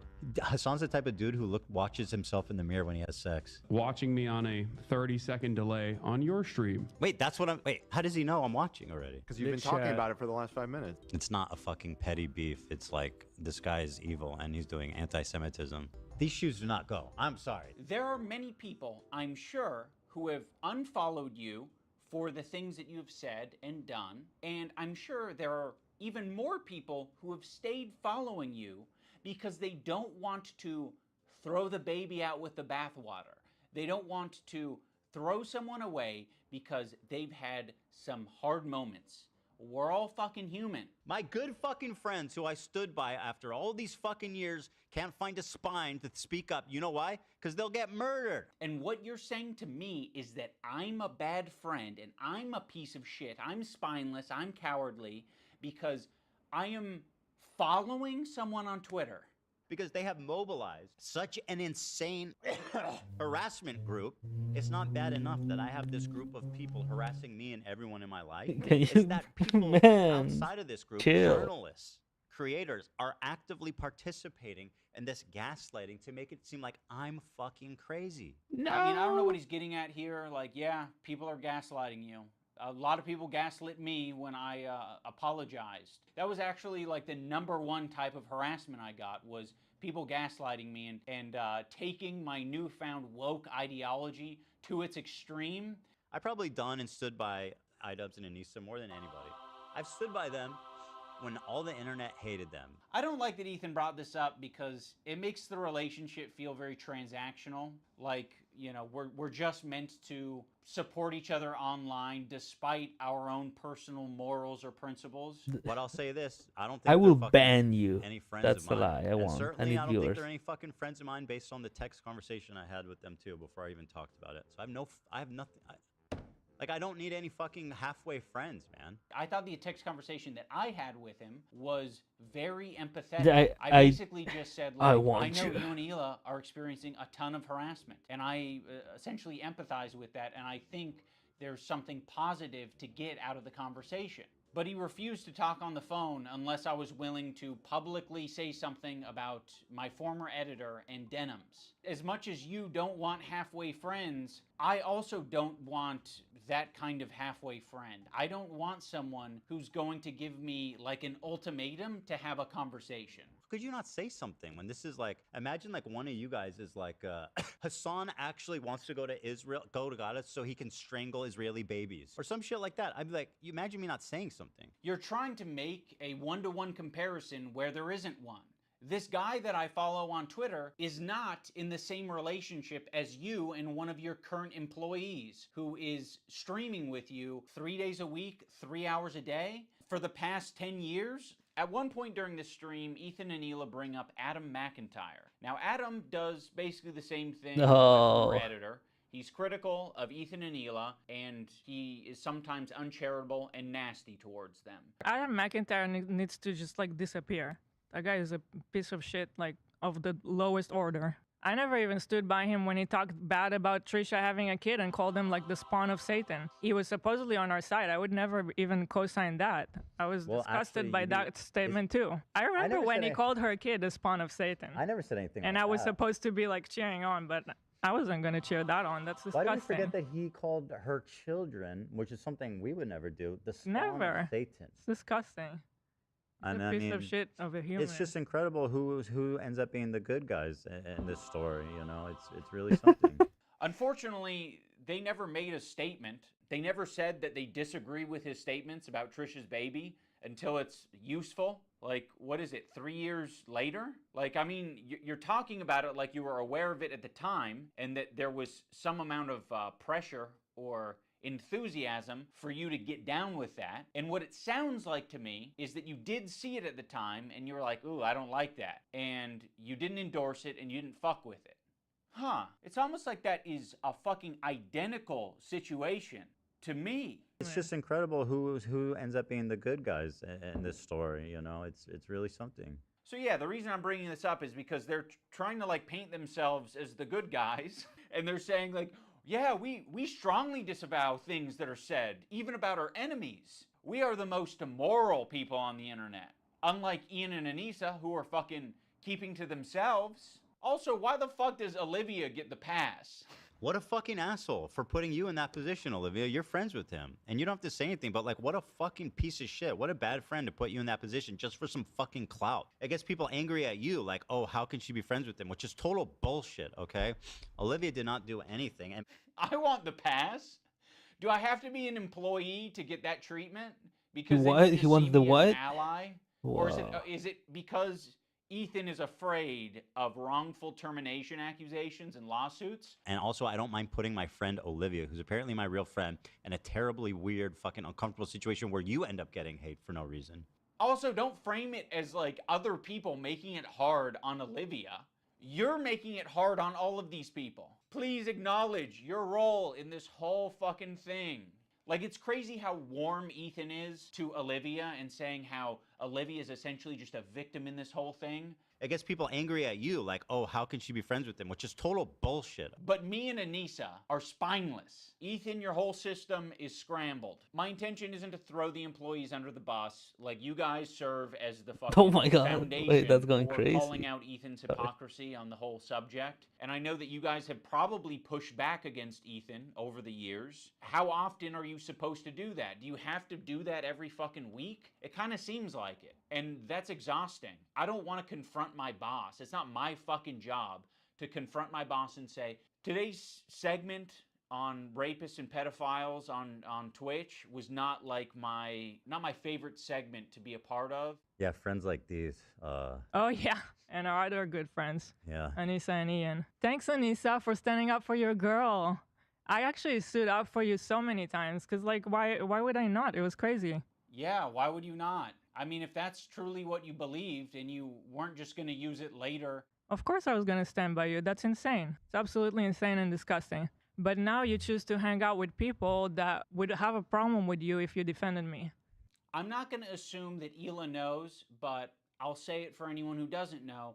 Anissa is half Lebanese and half Irish. For anyone unfamiliar, the Irish have been on the receiving end of a lot of oppression and genocide. On the part of the Lebanese, they've received a lot of oppression and attacks from the IDF. So Anissa is very well familiar with the propaganda and the shit coming out of Israel. Choosing now, out of all the times, to be like, please defend me. No, we're not gonna fucking defend you.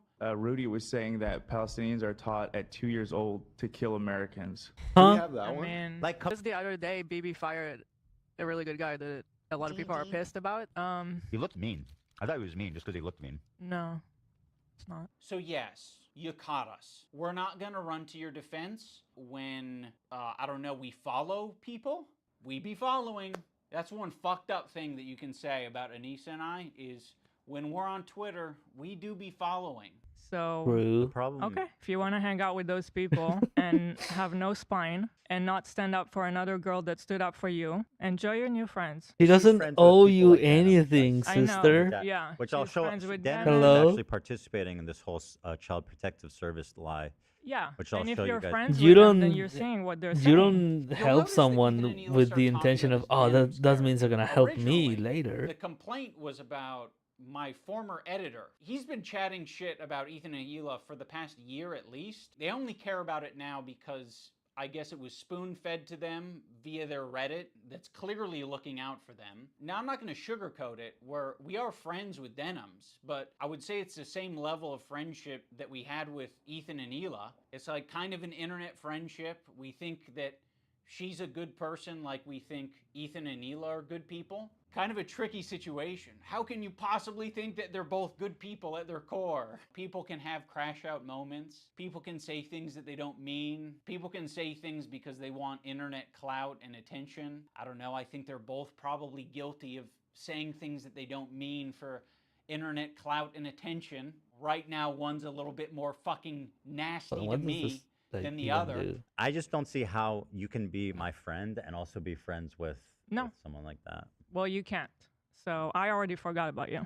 I actually have a lot of friendships that are kind of that way, where it's like, you know, one of the friends doesn't fuck with the other friend, but there is someone in the middle who kind of fucks with both of them, but separately.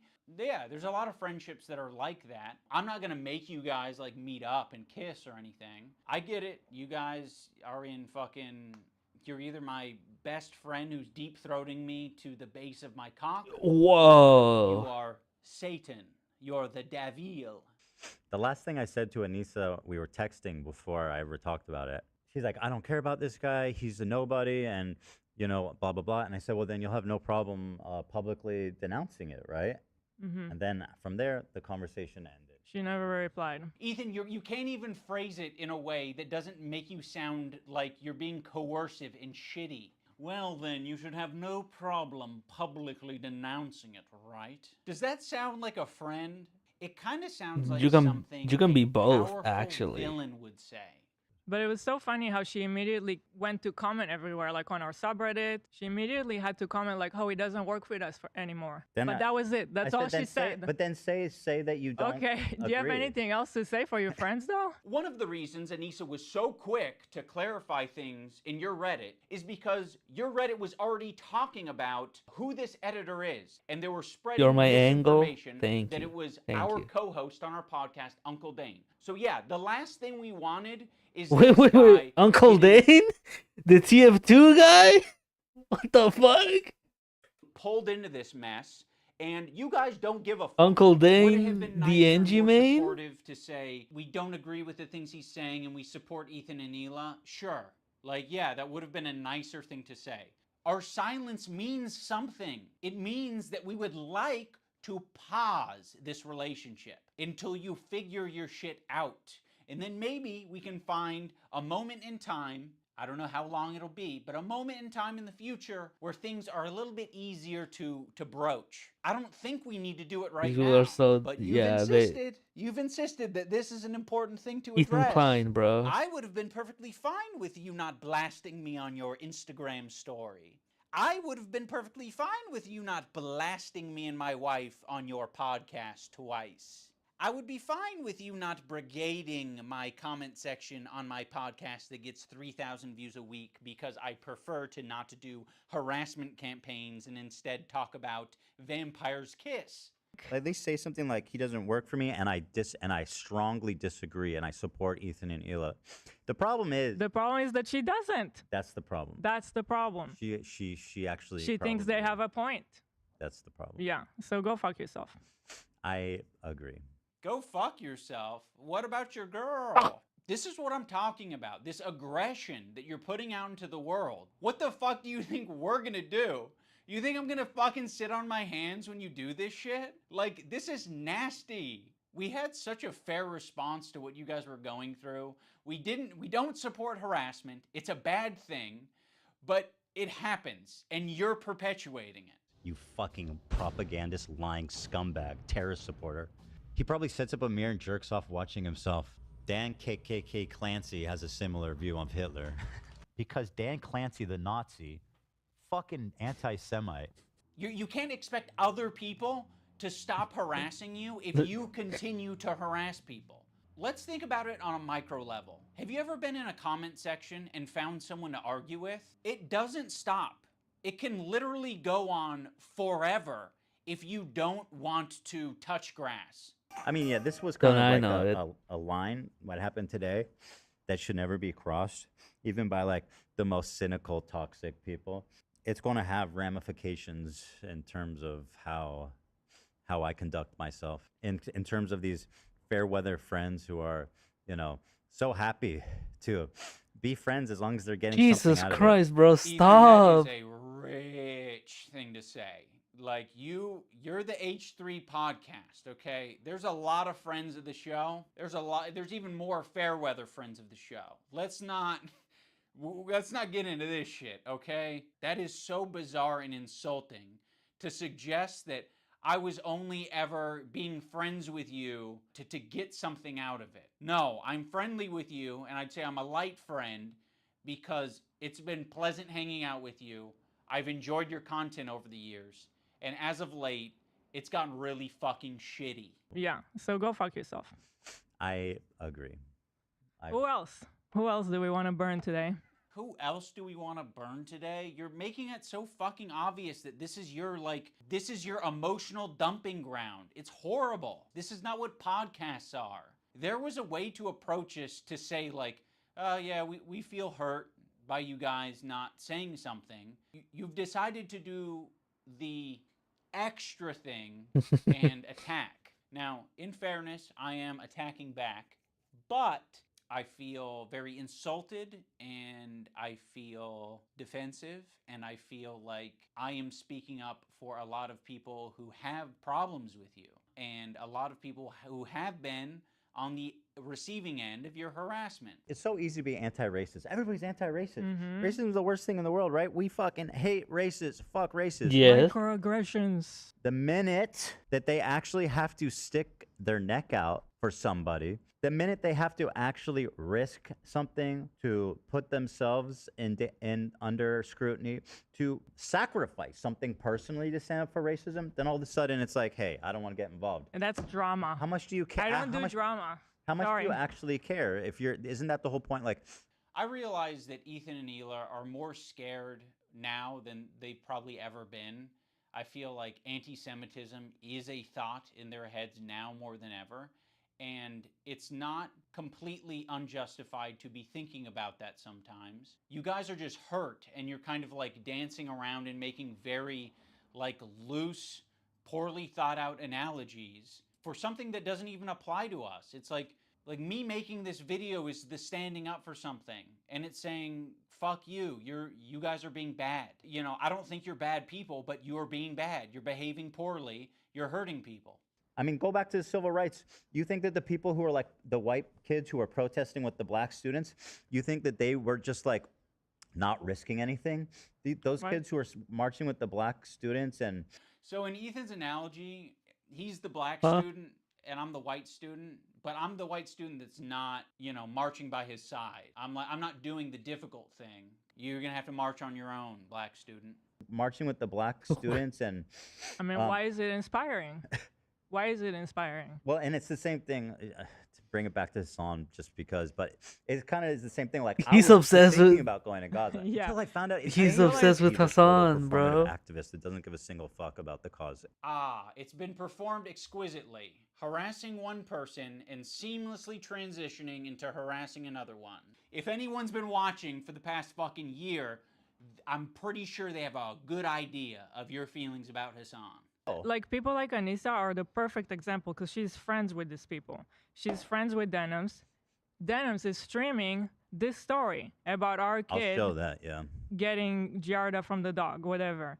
I'm sorry, I'll accept this position from anyone except you guys. You have laid the groundwork for this type of streaming, which is watching people's shit and giving your unfiltered reaction to it. Why would you expect Anissa, of all people, to say something to Denims? Okay, so by that logic, we should be saying shit to you guys all the time. But I have a feeling you guys wouldn't like if we said shit like that to you all the time. Yeah, we've been respecting you as independent content creators. You can do what you want. We'll treat you as adults. Maybe we shouldn't have been treating you as adults. She could say so much, and it would make her a little bit uncomfortable, right? It's not comfortable. She'll get a little bit of shit. Yeah, just for But saying that would be which kinda- commendable. Which That- kind of, and by the way, it kind of speaks for itself that saying, hey, their house is clean, they're, you know, they're actually good people, like that's going to get you shit. That kind of says it all, doesn't it?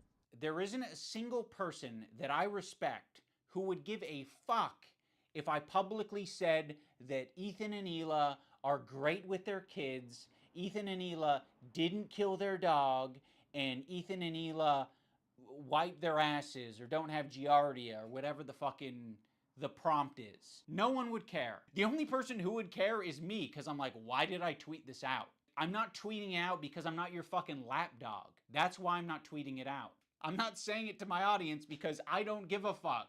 It's not my business. That's, in my opinion, doing something that's Yes, it difficult does. and standing by your principles. That's the whole point. That's what makes standing by your principles admirable, is that it's not always easy. Why are you saying that I'm not standing up for my principles when you don't even know what they are? I get, like, we're a little bit past directly naming me, so we might have gone off on a tangent. If you maybe accepted the phone call and we talked about it, you could have asked me, hey, what are your principles? And I can tell you the way I've been behaving is exactly in line with my principles. Now we're going to talk about the BDS list. We're going to start off with Frogan because obviously this is like What, as the bad as it BDSM gets. list? Following Whoa, Frogan, whoa. that can only mean that you're anti-Ethan. Hell! Ours is not a good start. Love of the H3 podcast. You are following Frogan, so that means that you are anti-Ethan. Sam, Morg Pie, friend of the show. Olivia, Ian, Daily Dose of Internet is anti-Ethan? Jesus, this is fucked up. Pokimane, comment etiquette. Oh shit, Asmongold's in here? Asmongold Of follows course. Frogan? No, Asmon! That means you're anti-Ethan. That's fucked up. We're gonna want to avoid these creators at the top of the list, but one tier below them are the creators who associate with them. They're essentially endorsing all The of their stinker, statements. bro. You got me, you got Anissa, I think Hassan's in there. You'd think that Hassan would be on the top of the BDS list, but that's not the case. Hassan provides additional value for people. Ethan can turn a blind eye to people collaborating with Hassan because that's what he did. You gotta be the lowest of the low to be associating with the Frogans and the Denims of the world. To associate with Hassan, that just makes sense because he's famous and he's got a massive fan base. Also, Ethan still follows Hassan on Instagram, so Hassan is in his feed. And that's showing up right up on us Nisa's and IDub's feed. It's important to remember that this is a living document and people can be removed or put onto it depending on how Ethan's feeling that day. You have this other tier of creators that exist below Hassan but are still anti-Ethan. But Ethan really doesn't want to bring your attention to these ones because it's kind of unpopular, you know? A lot of them are famous. It's no coincidence that Ethan stays silent when these powerful, popular men are supporting Hassan. It's because Ethan is a coward. He's a bitch-made coward. I think Ethan has an Okay, unreasonable you tell amount him. of respect for these You comedians. show him, They sister. have power, they're Sorry. quick, and I think he knows that they don't fuck with his ideology. But he's gonna keep that to himself because the last thing that he wants to discover is that people that he respects and looks up to, they don't fuck with him. Bill Burr came on. It was like the worst fucking show. It was just horrible. That was like my lowest moment on podcast history. We could talk about Bill Burr, ruined my life. Bill Burr made Ethan go on Lexapro. I was prescribed it and it was in my bedside. And then it was the Bill Burr episode that made me finally start. When Stavros goes on Hassan's stream and he mocks your content nuke, I actually saw a really interesting video about you, man, and I don't know that I'm even comfortable being here anymore. Oh no. It really kind of shed light on you in a way. Yeah. You kind of like have leftist politics and stuff like that, and I actually feel betrayed. Yeah. And so I'm actually just here to let you know this is the last time I'm ever coming. you don't fire back because you're coping. So you're just gonna tuck your tail between your legs and never mention on your podcast that mentions everything.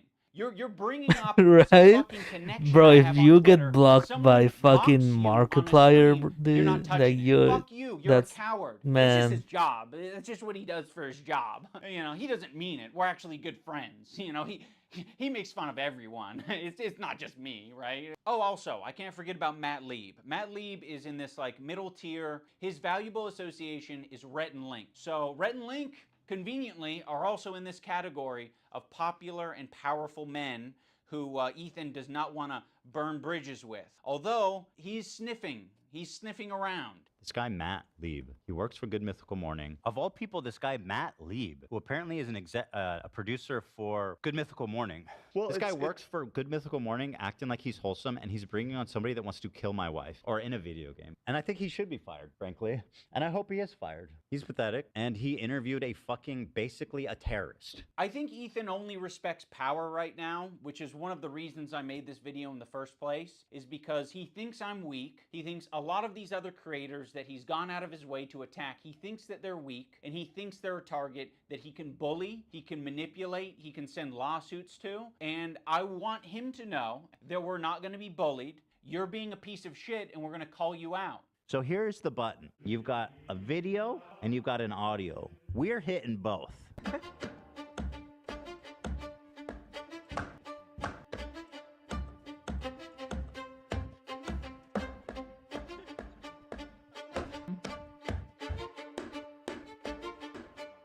What? What is happening? I don't want to do Yes. There's no point. Let's leave.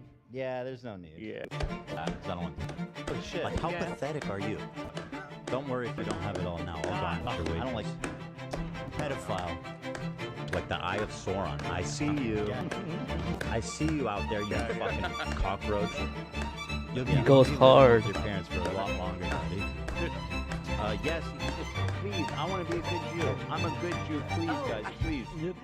Oh, I think so. I think that is. Big a deal. Of all the things that I think that is the button. What you think crosses. Actually, yeah, you're I right. looked at Olivia and she's like, yes, do it. Now let's talk about the button. Ethan got this button, or kill switch, as a response to the controversy with Cutie Cinderella. He was not able to control himself in that moment, and instead of figuring out how he can change his behavior, he spent $20,000. Dan and Ela were like, we would kill button that right now if we could. I can't change who I am. I know. That's why the kill button is on its way. That's it. See, exactly. He uses the button for everything. If his jokes don't land, he's hitting the button. It was being presented as if the Jordan crying thing. I hit the button. Why? I don't think I needed to, but you guys were giving me crickets, so I panicked. If he's insecure about getting something Bruh. wrong, he's hitting the button. But okay. You What? Button for that? What on this frame could Ethan have responded to? Perhaps the country flag that he got wrong? Maybe. I don't know. If he goes on a problematic tirade, he's hitting the button. Before, look how sad. But yeah, it's not just that. Like their eyes are like big. I think you guys are wrong on this one. I think you guys are all wrong on this one. I don't think he's unique in hitting the button. I think if all of us had buttons, we'd hit the button all the time. But if you don't have it, you operate differently. You think about what you're saying. You maybe plan for your show a little bit more. You maybe say, I'm not going to have my podcast be an emotional dumping ground for today. You instead say, ooh, it's important that we stay on topic. Also, the H3 community and Ethan himself use the phrase goblin mode all the time to excuse a lot of his shitty behavior or make it seem less bad. I've been diagnosed with goblin mode, actually. By claiming that what happens is he just gets into this like uncontrolled state he refers to as goblin mode. I do not call myself goblin mode. Yeah. Oh, yeah. That's what you did. Goblin mode? Is that what you're calling Tourette's now? To all victims of goblin mode, I would like to issue an apology. You are goblin mode today. You're goblin mode. Look how many times you paused the I'm trying, video. bro. And I don't think there's no room for using the term goblin mode.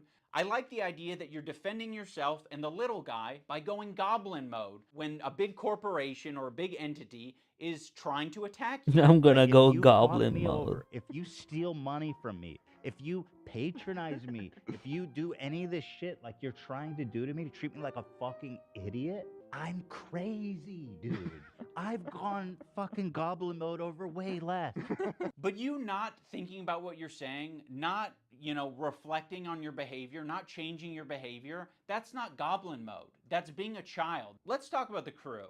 I think the crew has been put in the worst working environment that you possibly can be for a fucking podcast. Every crew member has it bad. To be around Ethan, period, would be a nightmare right now. I'm standing by every fucking syllable of that, okay? What she did was abhorrent. And by the way, Just don't. Listen, your critique of her is correct. It's just, people are sensitive about women being called that word. And so... like, how pathetic are you? You know what I mean? Well, I'm not assuming his pronouns. And fuck all these people. Go ahead. No, and I'm no. not yelling at you. I'm just... Kelly is a black woman, right? Yes. Maziel is a Korean. Oh, Dan, come on.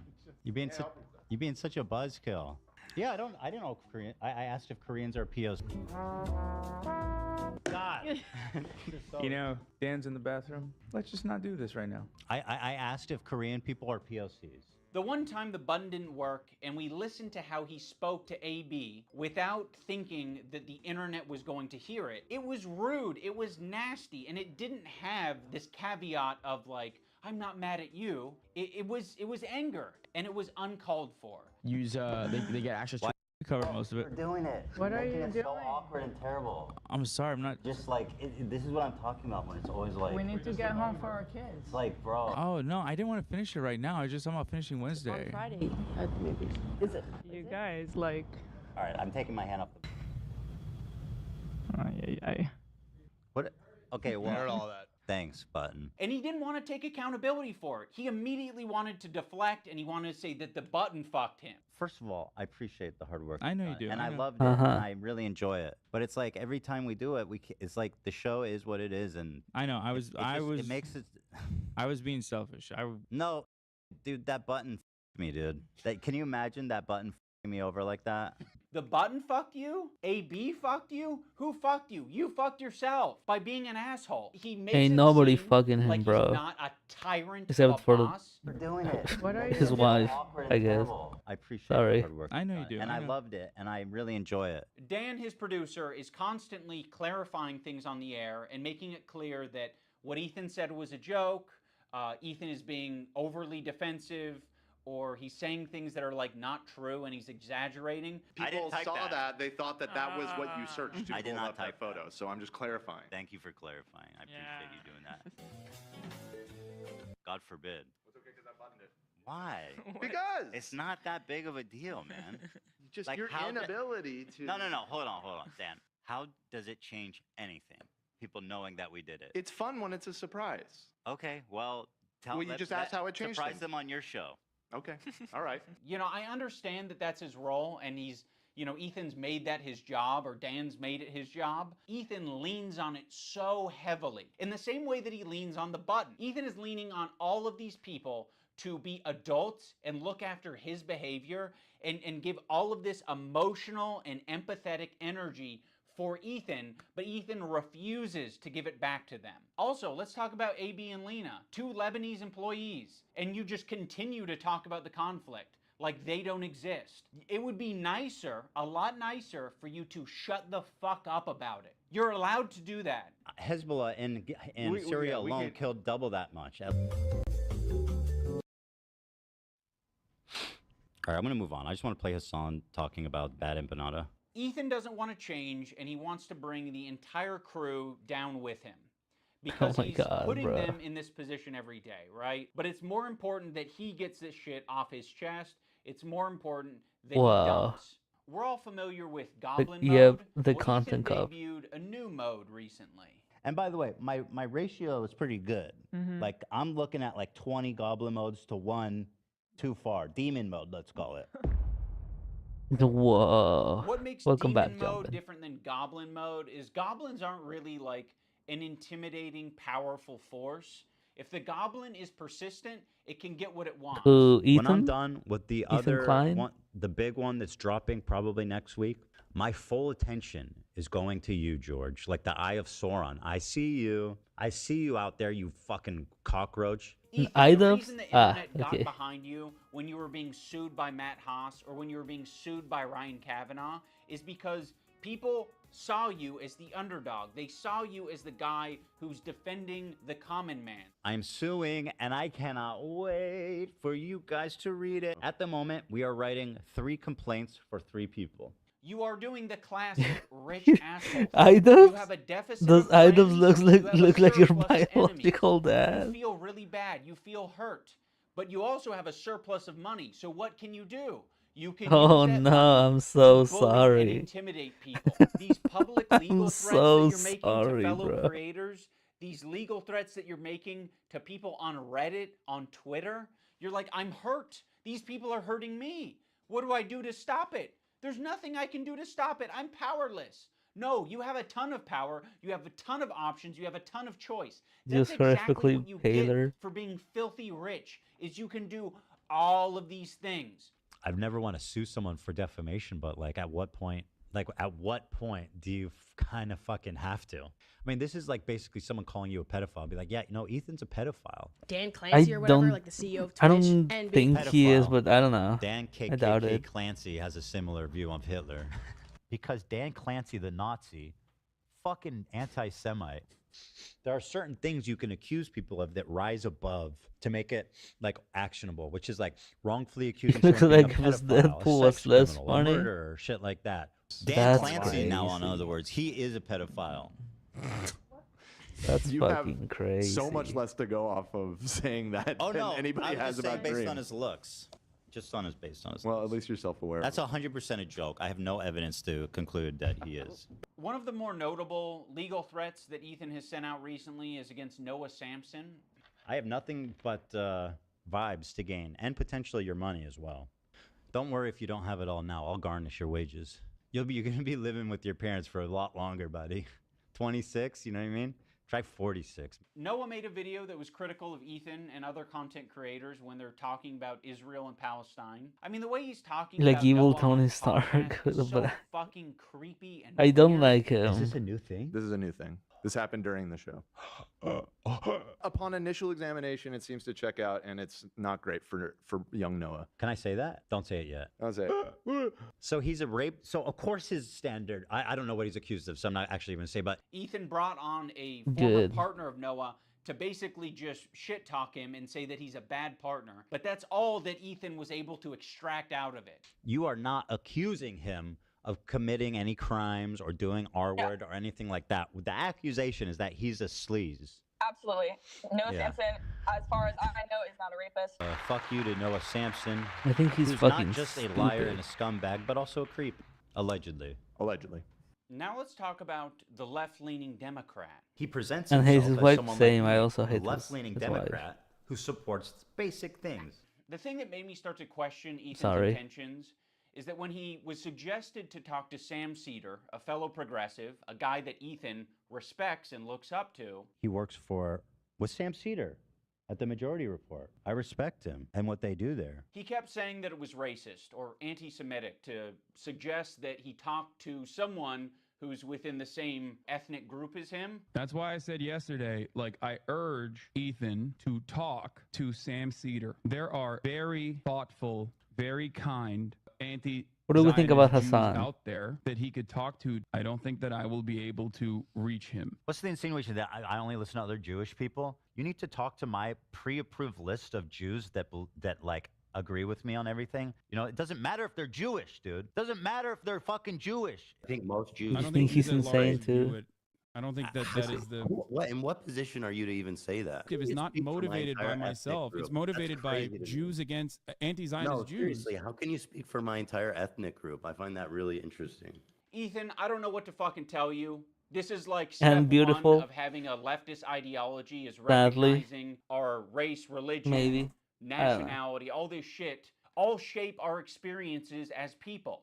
That's the reason why it'd be better served to have this conversation. Not I do with think he's myself, pretty good but looking. with an anti-Zionist Jewish person. Why does it matter if they're Jewish? Because I'm not Jewish, and you've said in this conversation did that, crush like, a how can you watermelon. tell He- me how he to feel did about do the that. situation. Yeah, but how is one person representative of Jews at large? I'm just telling you how Jewish people around the world interpret that phrase. So yes, Ethan, on occasion you might be suggested to talk to someone who has some crossover with you. It doesn't have to be your ethnicity. It could possibly be someone who shares progressive ideology with you. It could possibly be someone who is of your same gender. I think Ethan understands this concept very well. He listened to these women on his show when they told him that he shouldn't be calling women bitches. This bitch is intolerable. You are such a nasty fucking bitch, Ken. I don't know if you can call her a bitch though. She is a bitch. She's a what do you- fucking bitch. okay, You're right. I'm I call her a curious- see you next Tuesday. Listen, but you have good. I'm curious, what do Lena and Sam think about it? I wouldn't be okay with that. Yeah. Yeah. Yeah. I feel like that it's for the girlies, Ethan. But I And so agree. you guys all seem to Yeah, be I in consensus that We it's in are. poor form. I think to respect the women here in the room, I'm going to have to pass on saying that. The infantilization of Ethan Klein is fucking nauseating. He's not God. a child. He is absolutely capable of looking into Hassan, learning about his politics. Bro did a poll because he knows his audience is fucking stupid just like He him, so presents they would himself say as yes. someone like me, a left-leaning Democrat who supports basic things. And for the first time, I noticed an inordinate amount of radical, hardcore leftists. I mean, I thought we were social democrats, not whatever this was. This comment from Hassan really started to sound some alarms in my head. I was already getting uncomfortable with our partnership. I started to wonder if I had any idea who this guy actually is. You made how many episodes with Hassan? Like, this guy made a fucking program with the biggest mega leftist on the platform. Now he's acting like he was tricked and he was incapable of Right? figuring Like you out don't what this you, guy's beliefs like are. what? No, I didn't make the fucking leftist Hassan program. is You did. leftist? No You made way. fucking, No what, 60 way. some odd episodes of this shit for hours talking to this guy? You didn't have a problem with any of it until, Ethan talks about being aware of Hassan's 9/11 comments and then sort of leaves it at that. Like it was just a joke. Wow. Actually, I think Ethan describes them as edgy moments or jokes. You might remember him from such classics as... America deserved 9/11, dude. Fuck it. I'm saying it. Now, to be clear, I knew about all these edgy and controversial jokes at the time we made the show together. Edgy. I like that name. Sorry. Because who am I to judge? No, Ethan, those aren't jokes, right? When someone makes a controversial statement like that, that's not them trying to be funny. I can understand Say why that you would again. conflate the two. That is someone who is extremely frustrated and passionate about a particular topic. In this case, American imperialism and terrorism. You could have looked into that. You could have talked to Hassan a little bit more and found out what his international politics opinions are. But you wouldn't even need to do that. You can look at it online. You're not a victim. You weren't tricked. You made 60 some odd episodes. If you didn't want to go down this route, you shouldn't have done it. But that was your fucking choice. You did it. You are an adult. When Ethan and Hila are watching Matt Lieb saying that one state doesn't represent all Jews, they cannot wrap their heads around the idea. No single person represents all Jews. I'm just telling you how Jewish people around the world interpret that phrase. No single person represents all Jews, as no single state represents all Jews. This is another weird thing. Oh my Israel God. Israel, this is a lie that I see Hassan and people pander. They say that Israel's going to war on behalf of Judaism. They have never, I don't believe that that's ever been stated. And I don't think Israel ever explains that it's like, I think Israel says it's a place where Jews can go. Israel's just a place Jews can go? With that slogan, we might actually have peace. You know, if that's all you're defining Israel as, is a place Jews can go. No Sure, way. it sounds like America to me. Like, all right. I don't think that Israel said they represent all Jews. I don't think that's a stance. We're like, hey, displacing Palestinians is all Jewish people. Ethan is being so disingenuous here to suggest that he doesn't understand what Matt Lieb is saying. Like, he's making a semantic argument. Like, I don't think Israel has said that it represents every last Jew on the planet. I don't know. I don't think Israel has claimed that. He- They're not going to say that their most genocidal behavior represents anything to do with them, okay? But what they are going to do is they're going to inexplicably link Israel and Jewishness together, so when they're being criticized, all of a sudden they have the perfect defense. Oh, another thing I need to mention. There was a tier list. It was called the Who Can Say Habibi tier list. It was presented at TwitchCon as like a panel that was just meant to be lighthearted and fun. And Ethan Klein saw that, and he decided that it was anti-Semitic.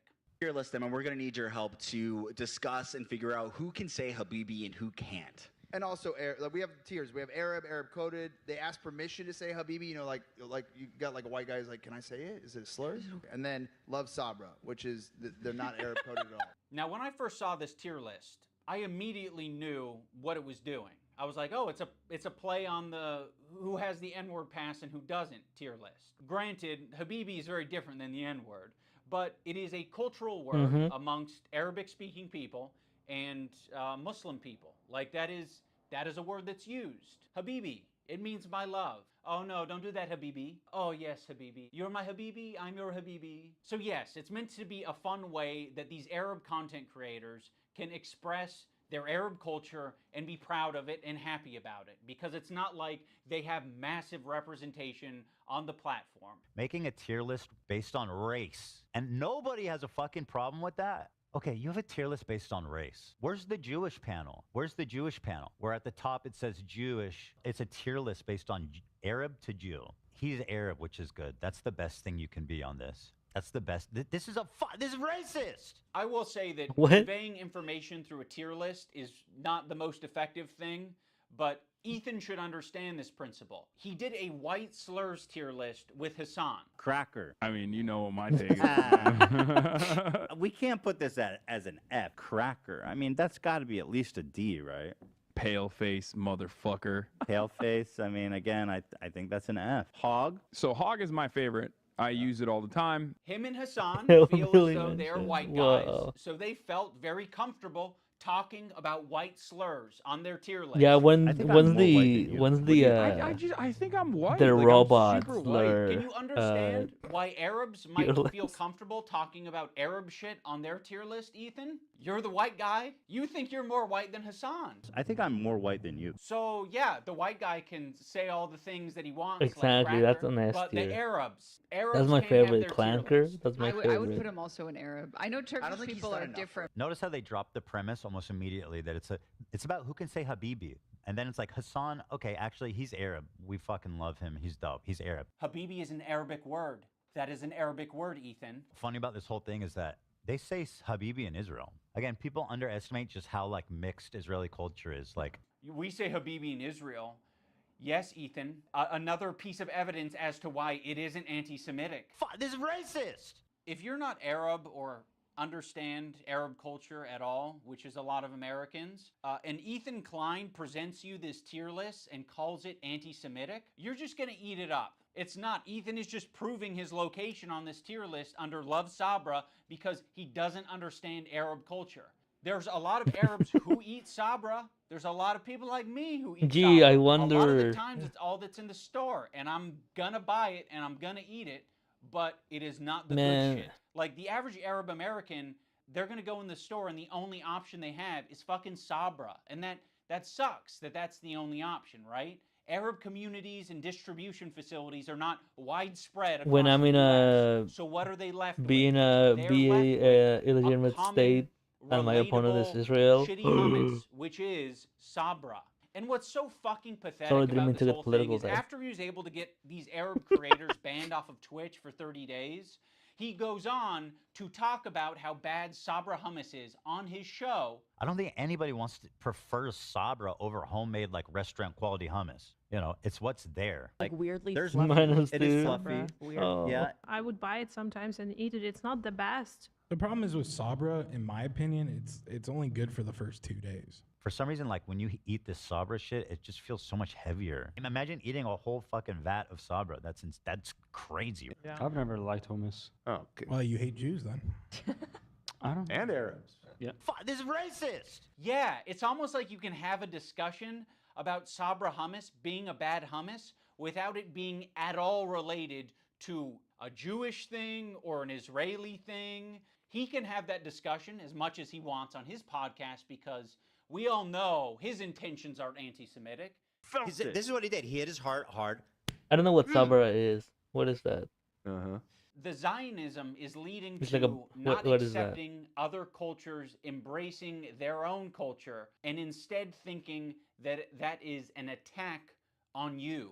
There was Brand? this I incident never on the heard of it. podcast where they were reacting to Cutie Cinderella, and Ethan was laughing during it. So that ended up being a pretty important wake-up call for Ethan. He made an apology video directed at Cutie Cinderella, and it was graded by a professional psychologist, Dr. Kirk Honda of Psychology in Seattle, and Ethan got an A+ rating.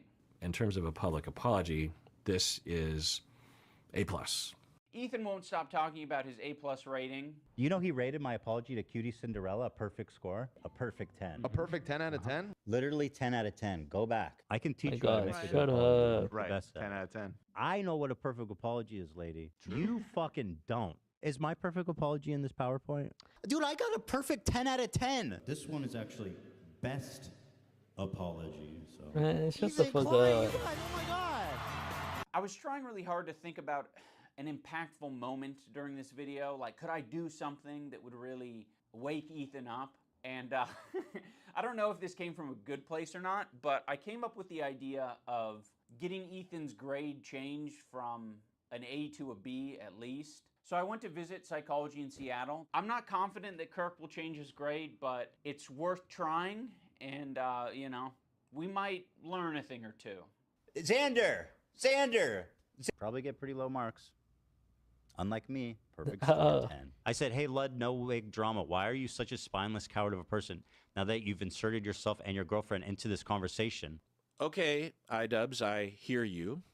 You're in the room with me right now. I hear you. I hear your request. I understand it. I can understand where it's coming from. And I guess have a policy that when there is a grade for an apology, I am just grading that discrete apology as I see it without taking any consideration of prior or future behavior. If you're wanting me to comment on the overall behavior or the recent behavior from the clips that you have shown me, I believe that Ethan is a good person and that eventually he will feel sorrow. I'm probably not gonna be here sorry and will for too long, apologize.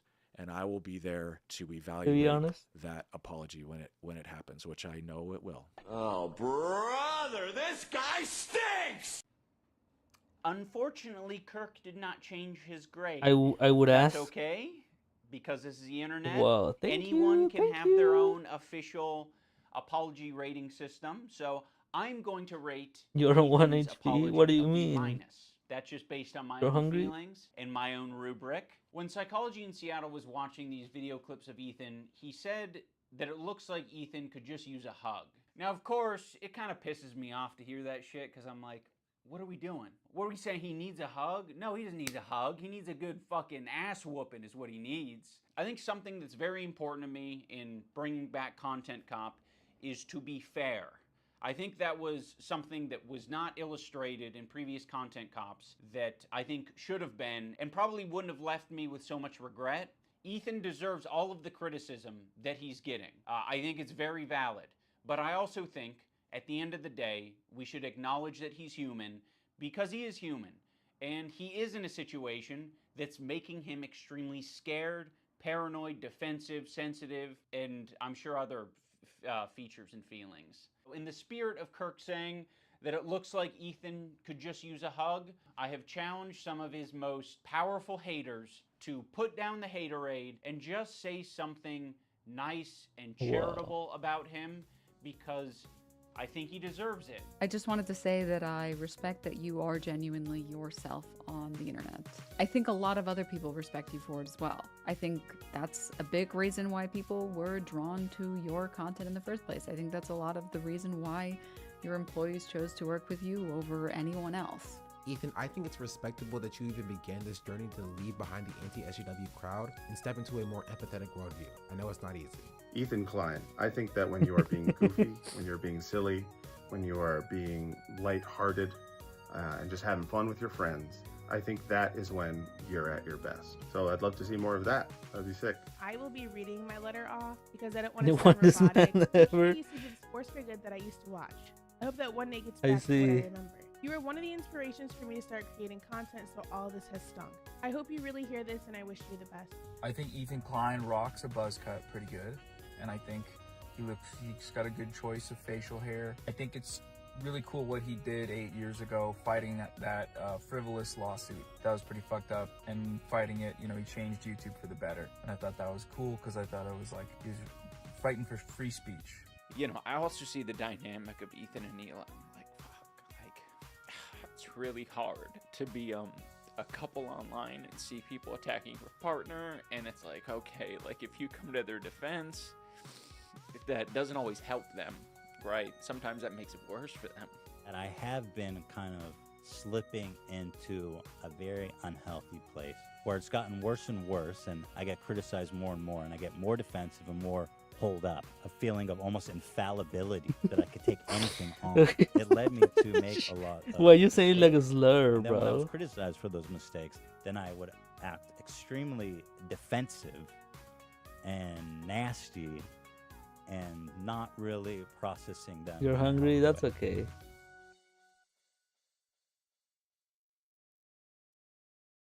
Okay, that's the video. Yippee! Yippee! There he is. Whoa, Fallen Chungus.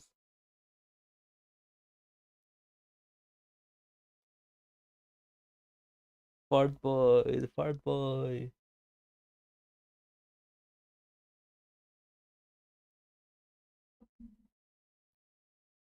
Okay. Uh, I'm fart colored.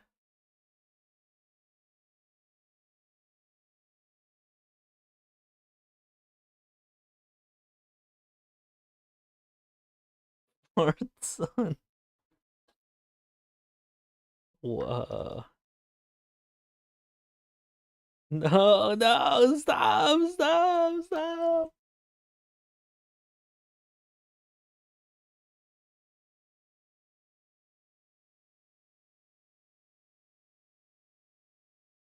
No, no, no. It's in the word. Yeah, you got me. You got it. You got it all figured out, don't you?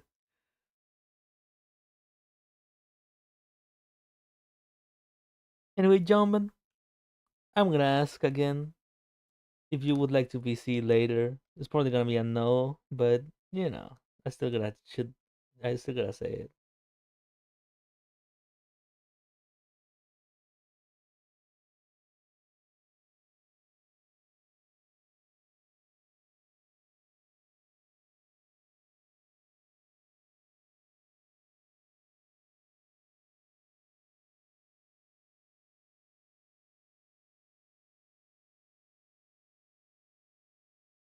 That's okay. I understand. Sorry. But yeah.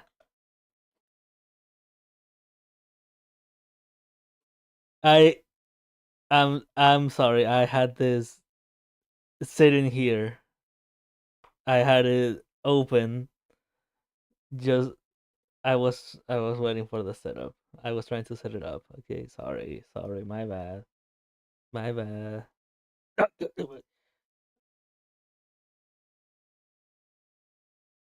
But yeah, wait, hold on. Hold on. There we go.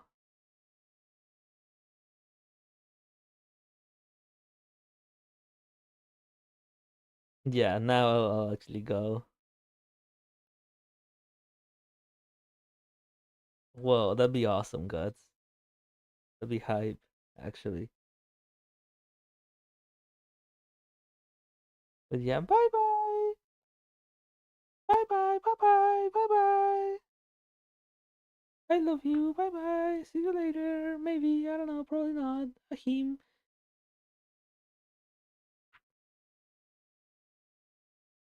Sure. Okay. Whatever you say.